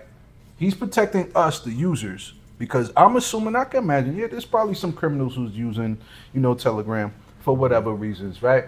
But why give up good people who are not using it for anything nefarious? Why give up our data as well? You know what I'm saying? So I feel like they could come to a compromise, but I don't feel like he should have these charges, right?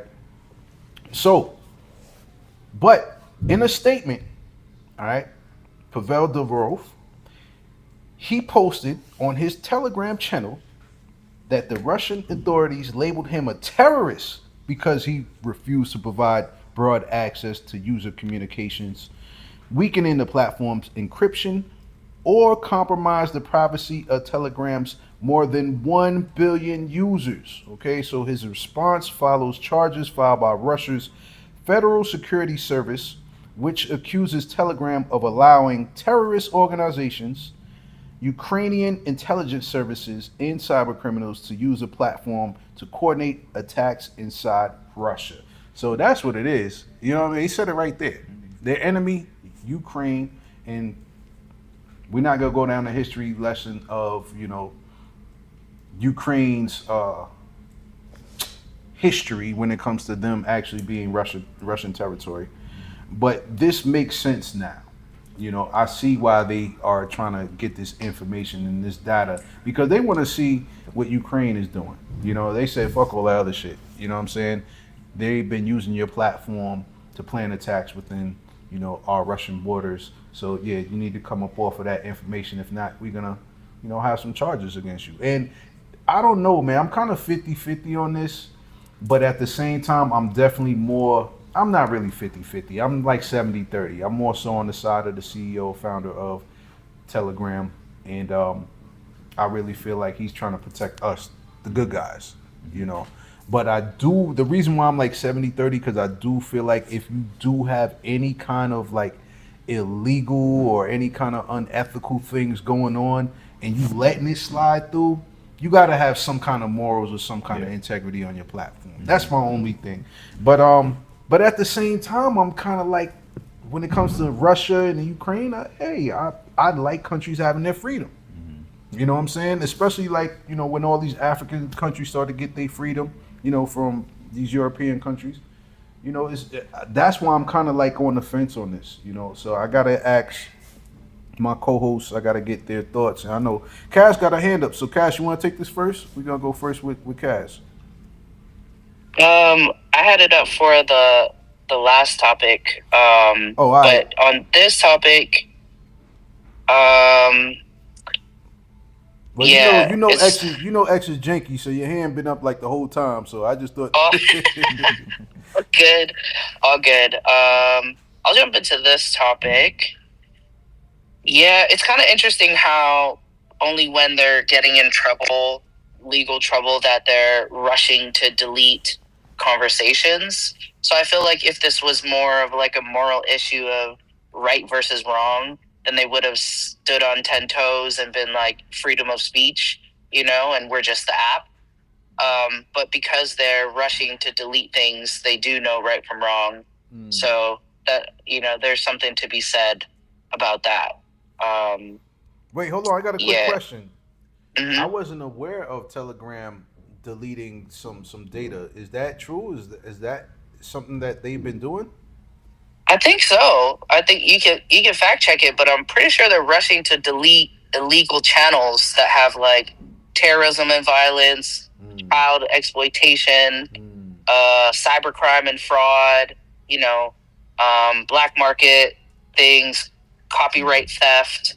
So people are just straight up making channels and groups, and the same way someone would do for like a token, right? Like a rug token, like, hey, we're all going to jump into this, and do that. Or like on the non-insider version, like promoting some token, like, hey, everyone get this, but only a few people know they're going to rug it, and only a few people will know when. But these are more like terrorism types of channels, so like way worse than like rugging someone, right? Like black market travel channels, sorry.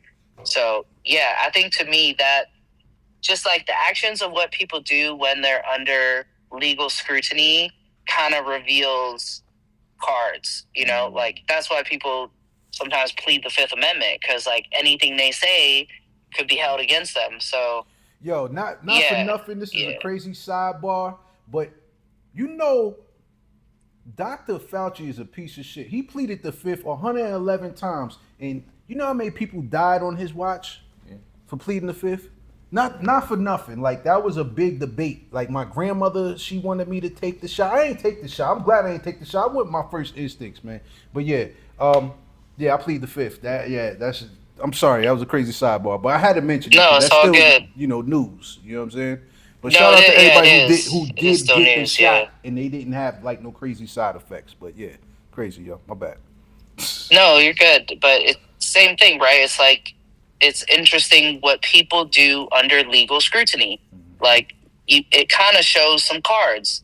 So Telegram actively deleting mass channels at an unprecedented scale says something. Mm-hmm. So that needs to be looked into because that's like turning a blind eye, like Roblox and all the like pedophile things that happen on that game, and the teams know about it, and when people try to speak up about it, they get fired.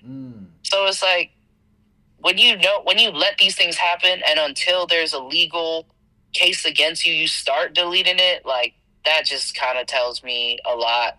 Versus like you standing on 10 toes saying, "Nah, this is freedom of speech," or "We weren't aware of this, and now we're gonna, add a bit more screening in here without like, getting into people's privacy, but like some keywords. If it comes up in the algorithm, then we'll shut down the channel. Like we're gonna take accountability and crack down on these illegal types of channels. But when you're deleting them, nah, like so." I think it's fair for the scrutiny to come. It's something else. Yeah, that's my thoughts. Nah, Cash, great points. Great points, I didn't know that they were doing that, deleting certain channels if they were doing some child pedophilia or, some narcotics trafficking, whatever it is. You know what I'm saying? Like, I definitely feel like these platforms, they have a moral responsibility. They need to do what's fucking right. It's not always about the dollar. So that's why I'm kind of like, I'm a little bit split on it. You know what I mean? Because I definitely feel like each channel should be dealt with by like, hey, use AI case by case basis. If there's keywords, to your point, Cass, that come up, yeah, some of these channels should be shut down. I don't think all of our data should be exposed though, so that's where I'm at with it. But I gotta ask the fellas, man, who want to take this? Appreciate that, Cass, and then we're gonna round off with Blue. Joe, I know. jeez, go ahead, brother. I mean, it's not. This is not a Telegram specific issue. Mm-hmm. I feel like so a lot of this, like we're so honed in on Web3 and Web3 platforms, but like social media platforms have the same like underground threads that we may not be aware of still, right? And still user privacy is still a big thing as well. In fact, so much so that Prince Harry is actively looking to sue Facebook he started like a coalition for parents who are against cyberbullying, and many people argue that you can often just turn off the phone or like turn off the app, right? But like for certain generations where they're so attached, it's you go on these platforms and you're being called this name, and it's like, and then you go and commit suicide. There are people saying it's the app's fault, right? I get that. So, Good point. I think this will be an ongoing thing, just how user privacy will be challenged, and to the AI, consideration of AI. Like, for example, I had a friend, she had 126,000 followers, and actually she's my braider, and she was just like, she was braiding my hair, mid braid my hair, her account got shut down. Damn. Now hold on, which platform? Facebook, Instagram, Twitter? Instagram Oh, okay, platform okay. got shut down. And she started bugging out. She's like, Joe, I'm gonna lose all my. I have all these followers. Like, how am I? Like, what am I supposed to do? Like, and that's like, for some people, they make money off these That's accounts, a fact. right? And she showed me the phone. I was like, oh, I know what happened here. Like, this is the same shit that happened to me. Like, Meta has an AI that's going around flagging accounts. I don't know if it happened to you guys, but I've had my account shut down like 4 times in the last 2 months. Stop playing. Your IG? Yeah, and I will open the app and it will say your account has been shut down or flagged for something. Like, and Too much sauce. Too much alpha. too much. I don't even be posting. I don't even be posting any. I don't post anything on. That's That's crazy. weird. I think it. What do you think the issue is? Well, I think the moments when I do make any, I just think it's maybe because my account seems to give off crypto vibes. I don't know. That's the only thing I could assume. But what happens is typically within the first, like, as soon as it happens, all you gotta do is like appeal it and go through the steps to verify you are real, and then within like 15 minutes you get your account back. Oh, so you probably think you a bot. You using AI and shit. That's what it is. I don't use anything. I don't know, but whatever the case is, their AI sucks. Anyway, I was able to help her unlock her account because I told her what to do. Good shit, Cheese. Good shit. Yeah. That was a hell of a story right there. It's been a stream of people complaining about that happening, like their accounts getting shut down from their lives. And I don't know if the AI is, they're saying certain words that's insinuating like financial advice or whatever it is. And I think it might be flagging, because I think some of my posts got flagged because of certain things I said. Even on Stop TikTok, playing. certain things I posted, and then like there was no volume. Like, and I was like, wait a minute. Where is it? Why is there no volume on my post? And then I went from another TikTok page. I'm like, I can't even see it. Like they shadow banned. So I don't know if the AI is picking stuff up like that. But to what you said, does everyone fall on the sword for the sake of like data and giving up this information to protect this one country? But that one country does have the right to say, yo, give up this information because this could be considered terrorism. And then like to what Cass was saying, like them deleting it, it's like, all right, you had your hands in the cookie jar. Is that what you're telling me? Like, why are you deleting it now? You should have just stepped back and said, like she said, stand 10 toes down. We didn't know, and we're gonna take the measures to rectify it and whatnot. So I don't know what my weighting is, but I'm kind of on both. I see both ends of the spectrum with this.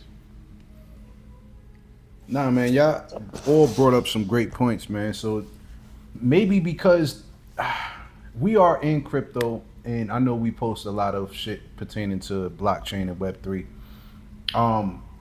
I definitely feel like when I do post, I don't get the traction. Even I can post every day for like 60 days straight. For some reason, certain shit just don't get viewed, and I'm thinking like maybe because it's crypto, but I've never been flagged for posting any crypto stuff because I don't know, man. But I definitely feel like these platforms, to everybody's point, it sounds like we're all saying the same thing. They definitely have a moral obligation if they see something fucked up, that they need to flag it, suspend the account or whatever.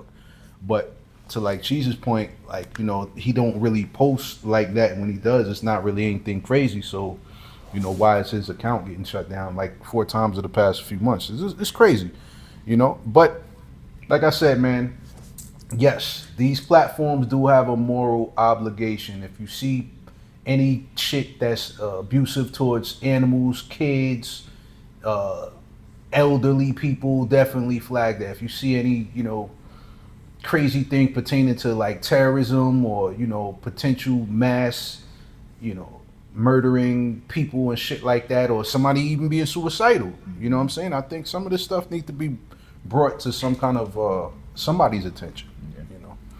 Blue, what's your thoughts on what Telegram has been doing? And do you think Russia? Do you think they'll ever get the founder of Telegram? You ever think they'll have him locked up just for helping out Ukraine?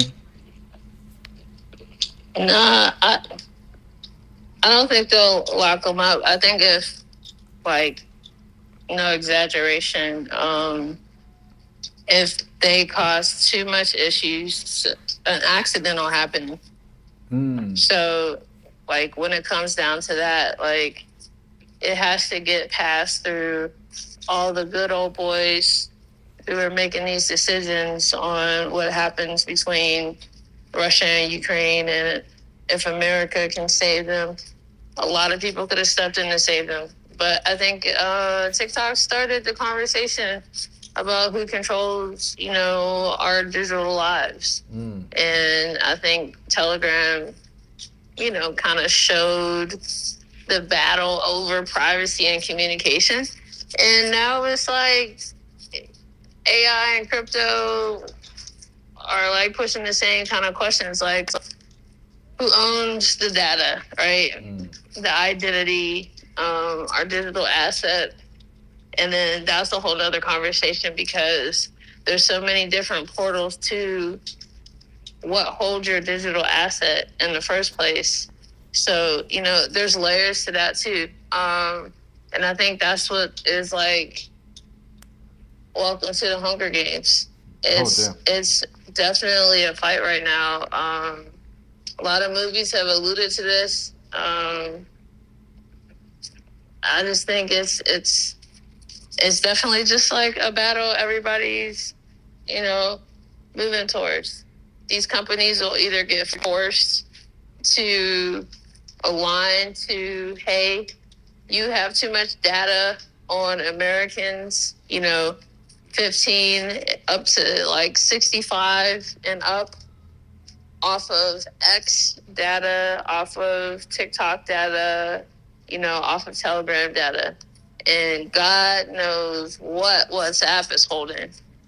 So I'm sure everybody is going to play a part and kind of like bend the knee like Sam did to Trump, all those people. So, I mean, that's my thoughts on that. It's like, unless they start something with like Dorsey or a Cuban or something, where it's like they can make Telegram, or everybody kind of like every user has its own node and it's holding its own data or something. But I think that's highly unlikely because then that's like way too much freedom.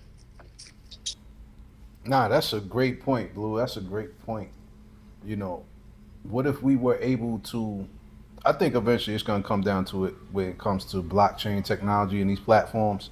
We're going to see some of these platforms, these Web 2 platforms, embrace blockchain. And there's going to be a way for us to privatize our data. As soon as we sign up, we own it. And for us to allow these platforms to get access to our data, yeah, y'all going to have to pay us for it. And I think the day is going to come, and I don't know if it's going to be a brand new app that's going to figure this out that people are going to be on with social media, or is it going to be, the TikToks or the Instagrams or whatever. But somebody has to figure this out. Maybe this is something that, one of our Web3 members at the ABC, family, hopefully they'll come up with something pertaining to protecting our data. And again, we talked about cybersecurity a lot here over the past few months, and I'm thinking there's enough brilliant people here at ABC that can come up with something in cybersecurity to protect our digital assets. All right, because go ahead, Cheese. So on that note, I think the definition of protection and who needs to pay will fall somewhere between like the platforms are going to need access to our data, but they're going to sell it as security and make it a premium thing for us to be protected, and they're just gonna have a backdoor because of the government. Mm. But uh, we don't really need to make money off the platforms. More so, we need to make money off the brands that Okay. they sell our data to. Oh yeah, true. Yeah. So that's like, so I would like like you were just saying, I would promote a platform that manages my data and helps me sell it to brands where applicable. That's right. It's funny because I was gonna say something just like that, and the reason why I had that idea spark is because of Dame Dash. Funny enough, Dame Dash was talking about data, and he has New Network, No doubt. his streaming network, and he was just saying like, do you think Mark Zuckerberg and Jeff Bezos could just continue to have more data than the government without there being some type of handshake or like payola or like the government actually having the backdoor access to it? You know what I'm saying? So I'm glad you called that out because he was kind of mentioning something like there should be a way for us to own the data and then be able to distribute it, sell it, what have you, to like different brands and whatnot. So it was dope that you called that out.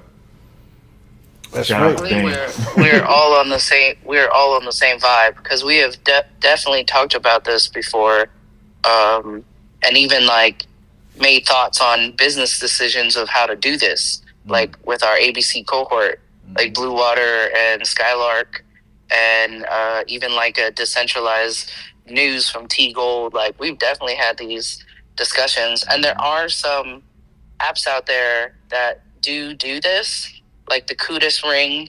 It's kind of like the Aura ring, but you have your data that you can actually sell as an NFT, Dope. and your data is worth like 5K. They say, a year or something like that.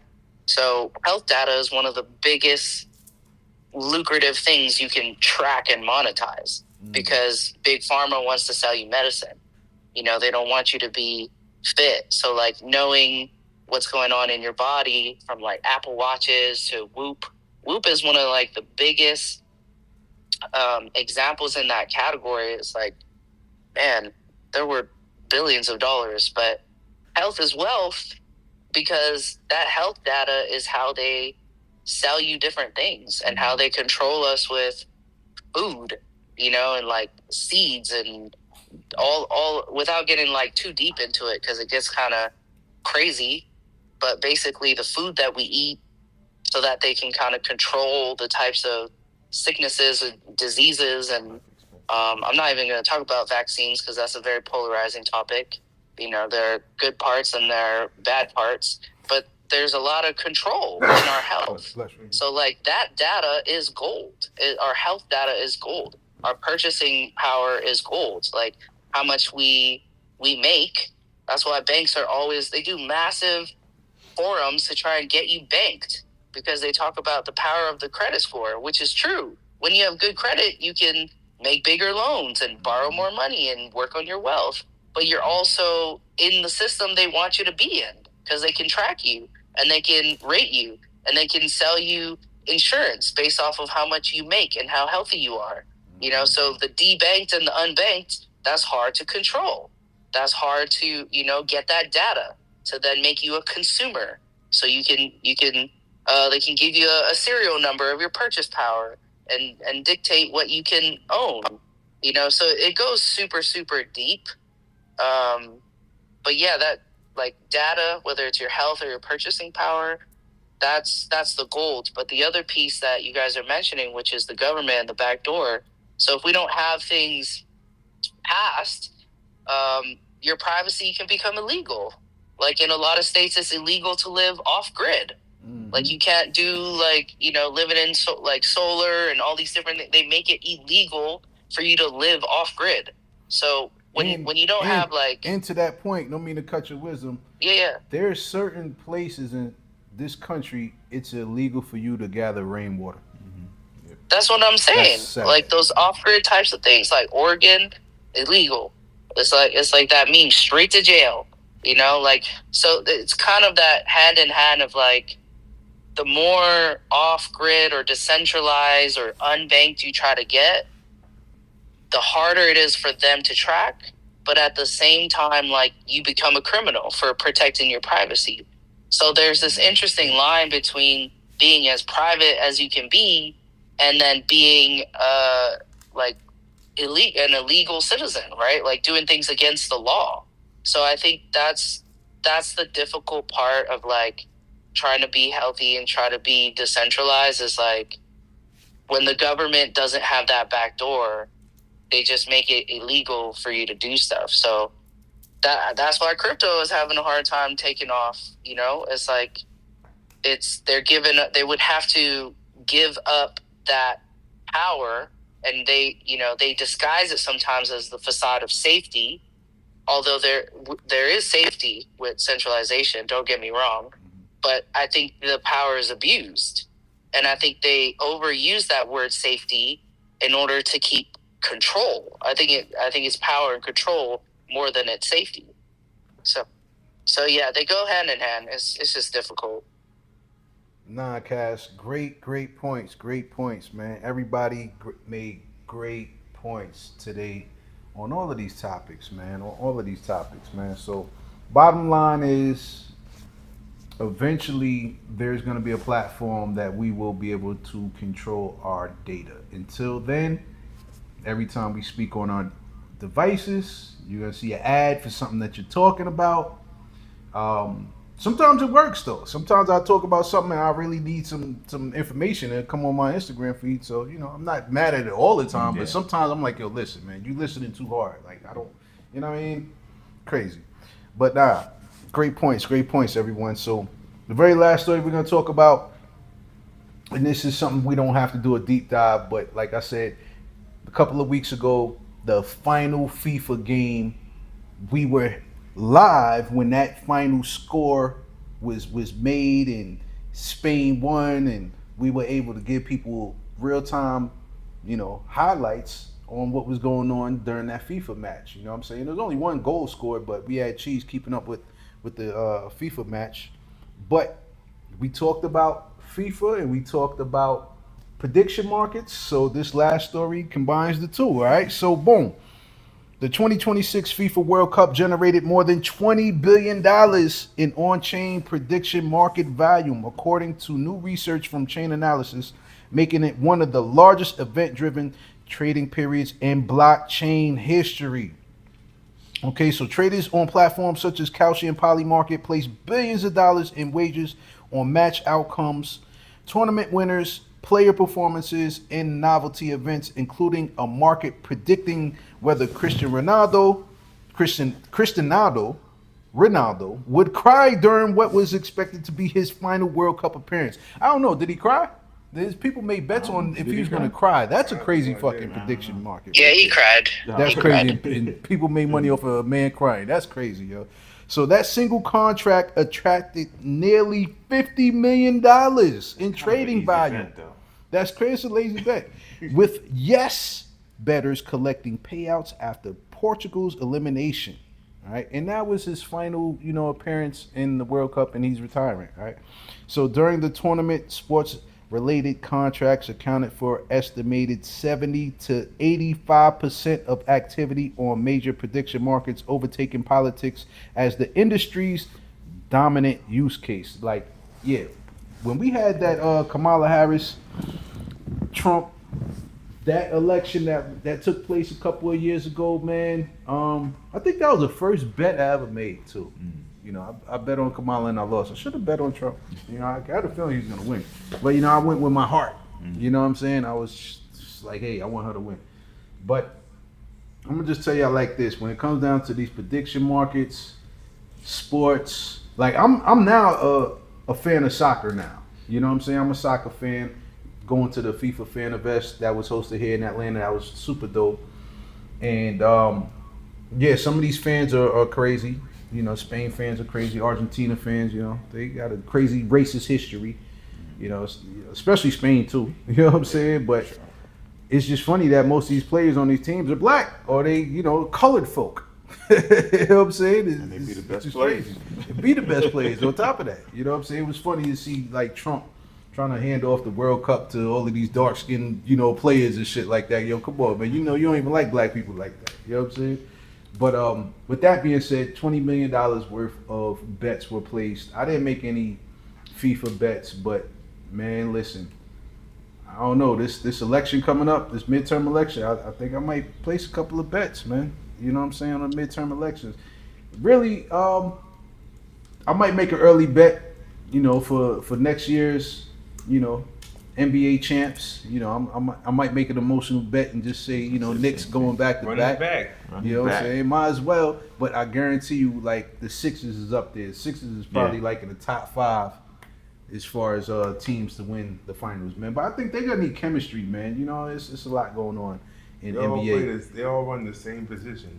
That's right. And, Now, and LeBron is gonna be the point guard. go ahead, run that back, Cheese.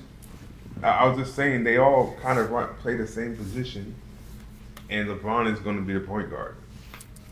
Man, it's gonna be interesting to see LeBron in a Sixers jersey. I can't lie. I do want to see him in the throwback Sixers jersey, the one that AI had, like the black one. Yeah, that's the one that kept popping up in my Those head. those jerseys are gonna sell. Yeah, You know what sure. I'm saying? And especially if this is his last team he's gonna play for.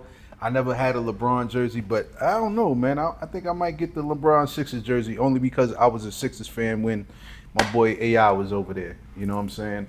Outside of that, go Knicks. Go Knicks. The whole league has changed because of y'all win. The biggest players had been traded, you know what I'm saying? And the league has totally changed. Now, there's a rumor that Steph Curry might be traded too. If he goes to the Spurs, that's going to be nuts. But that means the whole league has changed because of New York. You know what I'm saying? New York is having a resurgence right now. You know what I'm saying? We got the Knicks one. Hove had 3 concerts. Shout out to Hove for the Reasonable Doubt concert and the Blueprint concerts. You know what I'm saying? Bringing out Nas Esco. Then on top of that, we got Fat Joe, Jadakiss, and Stove God Cooks with one of the hottest songs for the that summer. song's dope. That aroma is pure crack, And Max B is home, and he had two songs on the top of the Billboard charts. You know what I'm saying? So this is like New York's. We back, man. French Montana, Max B got the wave popping back in New York. Y'all had the Fanatics Fest. The Fanatics Fest was out yeah. there. You know what I'm saying? Man, we are lit, man. We are lit. And shout out to everybody who saw that Spider-Man movie. That broke records. I think that shit did like $136 million this weekend, which is crazy. Crazy. To break over 9 figures in one weekend is crazy. So I gotta go see that film. And Spider-Man from Queens. yeah, that's right. Shout out to New York, man. Shout out to New York, man. Even the biggest superheroes come from New York, man. Captain America from Captain Brooklyn. America. Fucking, you already know where Gotham City is. That's New York. Yep. You know what I'm saying? Come on, man. New York is the shit. It's okay to. This win let us know how many motherfuckers really hate New York. You know what I'm saying? Like, They really real talk. do. But listen, man. This is a great pod today, man. Shout out to everybody who shared their thoughts and all of the listeners who were able to tap in, and the loyal listeners, because like I said, Twitter been giving us a hard time. Well, giving me a hard time because I got a fucking Samsung phone. All right, because I got a Samsung phone, I have not been able to start up a Spaces. So, our guy Dre and Blue, they've been setting up the rooms for us, man. Cheese set up the room for us too, man. So until X get they shit right, we gonna have to run it like this. And Instagram was tripping up today, so we are live on YouTube. So shout out to everybody tapping in, visually watching us on YouTube. And man, again, I want to thank Blue and Cass for their thoughts. The ladies of Web3. Shout out to Dre. This wasn't coordinated, y'all. He got on camo pants and I got on camo shorts. You know what I'm saying? And I didn't even plan to come up. I was just like, yes, I'm gonna pull up tomorrow. You know what I'm saying? So this is random, man. I got like a white shirt. He got like an off-white shirt, to match the Yeezys. You know what I'm saying? So man, we Web3 wavy, man. Cheese got on the Bitcoin pizza shirt. Yeah. You know what I'm saying? And one of my favorite J's too, that he got games in. That's right, man. That's right. So we stay Web3 wavy, man. And we looking forward to August, because again, Atlanta Tech Week, that's coming up. All right. We got Invest Fest, that's coming up. All right. Shout out to both my daughters. They're about to be 22 and 25, August 19th and 30th. So that's gonna be crazy. My The birthday's tour? the 30th. Oh, word? Your Yeah. birthday? August 30th? Yeah, Oh, that's say crazy. word. That's crazy. That's dope, man. Wow. Yo, it's crazy, Learning dog. more and more every day. It's crazy. Yeah, that's wild, man. So, yo, That's wild. that's crazy, son. I know a lot of people with the 30th and the 31st, which is crazy. Like my cousin is the 31st. I have 2 coworkers that's the 31st. It's crazy. That's wild, Yeah. man. That's wild, man. Also, shout out to my sister Shatika, man. Shout out to her and my niece Najee, man. You know what I'm saying? She's the first person to tell me about Dre Urban Yeah, shout out to Blockchain Tika. when he was out there in New York. You know, so my sister used to work with him, and then he just popped up at ABC one day, and he was like, "Yo, you know, I know the only other person I know with the last name Gold. Yeah, my last name is Gold. Y'all. You know what I'm saying? So yeah, he was like, Shatika, I used to work with her. I was like, oh, that's my sister. And then, this shit been lit. You know what I'm saying? So found out he got DJ skills. So, we've been using his services, through ABC events and my own personal events. So if you need a DJ for an event, Dre's your guy, man. You know what I'm saying? And we're probably going to do an outdoor event because I got the canopy now and the projector. So I don't know, man. We're going to find a location, maybe Cheese, maybe he want to offer his place one day, on some private VIP shit. People pull up, backyard, you know what I mean? We got the projector going, you know what I'm saying? That shit'll be fly. Shit, oh hell, we can do it in the parking lot here at the Race Center, you know what I'm saying? Just be movie night or something like that, Just wait for a dope Web3 film to come out like that. Or just a major blockbuster film. So yeah, y'all, dope weekend, man. I really enjoyed it. Summer's not over yet. The kids is going to school this week though. So just be sure to give yourself some more time if you gotta go to work. And these past few months, the kids ain't been out there. The kids will be going to school. You know what I'm saying? So, one more thing. Shout out to AZ, one of my favorite rappers. He will be out here Wednesday at City Winery. I got my tickets today, y'all. I'm not playing no games. I will be out there Wednesday, City Winery. I have to check that AZ, out. he will be out here, y'all. So yeah, any closing thoughts, ladies? Blue, Cash, y'all want to share anything? Yeah. I was going to say, I don't know if you heard this, and maybe this is topic for next week to add on to the FIFA parts, but the Kushners tried to do private equity buys. They wanted to create a new company called FIFA Forward Enterprise, and they were going to sell stakes, shares of the FIFA World Cup to private equity. And that was the Kushners. That was Thrive Capital, which was made by Josh Kushner. So something to look into. That like Trump and the president of FIFA have been getting close the last couple years, 2025, 2026. And FIFA is the nonprofit membership, but like I said, the Kushners are saying we should sell private equity of the World Cup. So that's pretty crazy. Yo, if that happens, that'll be nuts, man. Real talk. I wouldn't be surprised if the World Cup get whiter and whiter if that deal goes through, because Trump is probably not going to see all these black people running across his screen like that. I'm gonna tell you like this, man. Sports and music bring people together. It does. You know what I'm saying? Like real talk. Sports and music bring people together. So we will continue to give y'all crypto news every Sunday here. TCK Web3 News Roundtable. This is episode 129. All right. So yeah, man. It's been a dope session. Shout out to Dre from Urban Blockchain. Shout out to my guy Just Cheese. Shout out to Blue. Shout out to Cass and all of our loyal listeners. Shout out to everybody watching us on YouTube. And we'll be here again every Sunday at 4:20. All right. So if you're in the Atlanta area, pull up to the Atlanta Blockchain Center. All right. We are operating out of the Rice Center right now. So pull up every Thursday. We got sessions and Cheese. Do you got the topic for this Thursday? You want to give people a heads up on what they'll be into, what we're going to be breaking down? Well, it just so happens that it's the 11th birthday of Ethereum. Oh, wow. That day? No, not that day. It was last week, but we're going to still talk about it. That's dope. Yeah. All right, cool, man. So shout out to all the ETH Maxis out there, man. Shout out to Tom Lee. His company, BitMine, they stay gobbling up ETH, So, but yeah, y'all already know how we do, man. It's your boy T Gold, one half of Mint and Marquee, founder of TCK Media. Shout out to everybody who signed up for the newsletter. You will be getting your newsletter tonight, And shout out to NFT again for pulling up to the event. Shout out to Dre for DJing and Just Cheese for pulling up too as well, man.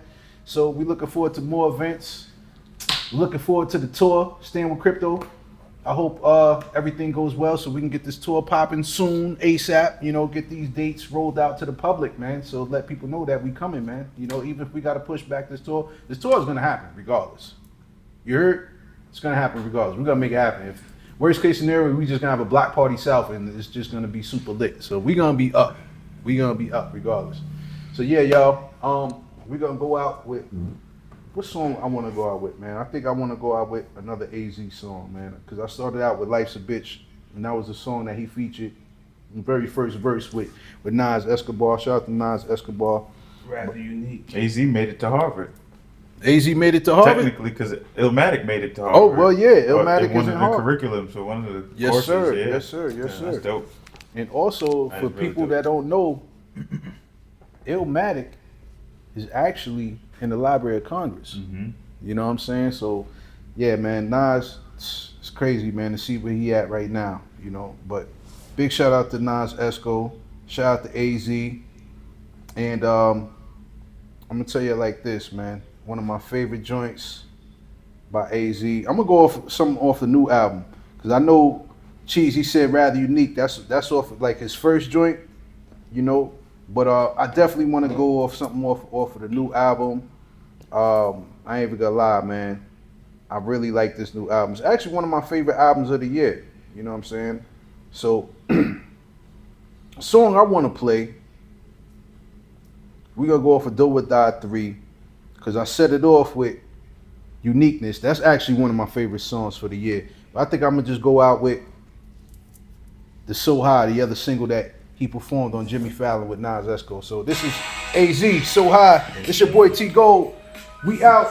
Thank y'all. Episode 129 of TCK Web3 News Roundtable. We out of here. Peace.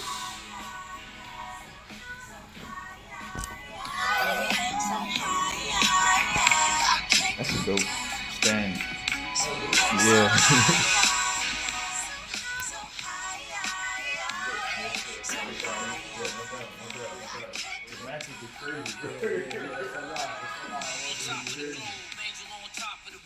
Presidential, copped it and gold. Stop and behold the flies. You can bet it's only bums that's biased. Best believe I'm under some sun with the itis. One of the nicest. Sugar Hill, still real, no vices. Bigger bills, lip sealed in his likeness to God. Heaven and hell, the destiny tell. You in the cut, sizing me up, just measure me well. Satin lapel, black patent leather Chanel's, double breasted as if I etched it. Finessing it well, I made it.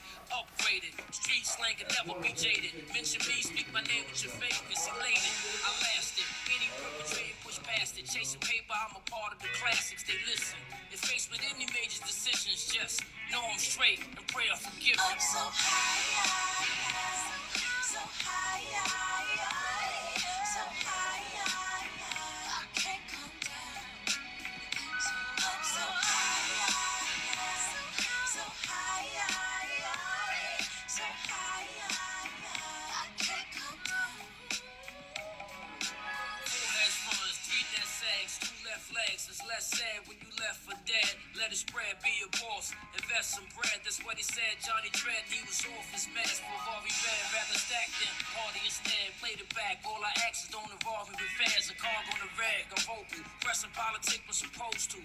Posting Wally pics from the old school won't hold you. I'm working, and know me is to meet me in person. Stay dolly, seeking and searching is more. Me get humble, could move 100 deep if I want to. But know it's best to creep when you come through is caution. 100 mil, a wheel of fortune. My portion buried 6 feet, sealed in the coffin, was cracking. I'm tapped in, vapping and stacking, stashing grants and still spinning them checks. And I'm so grateful all these days.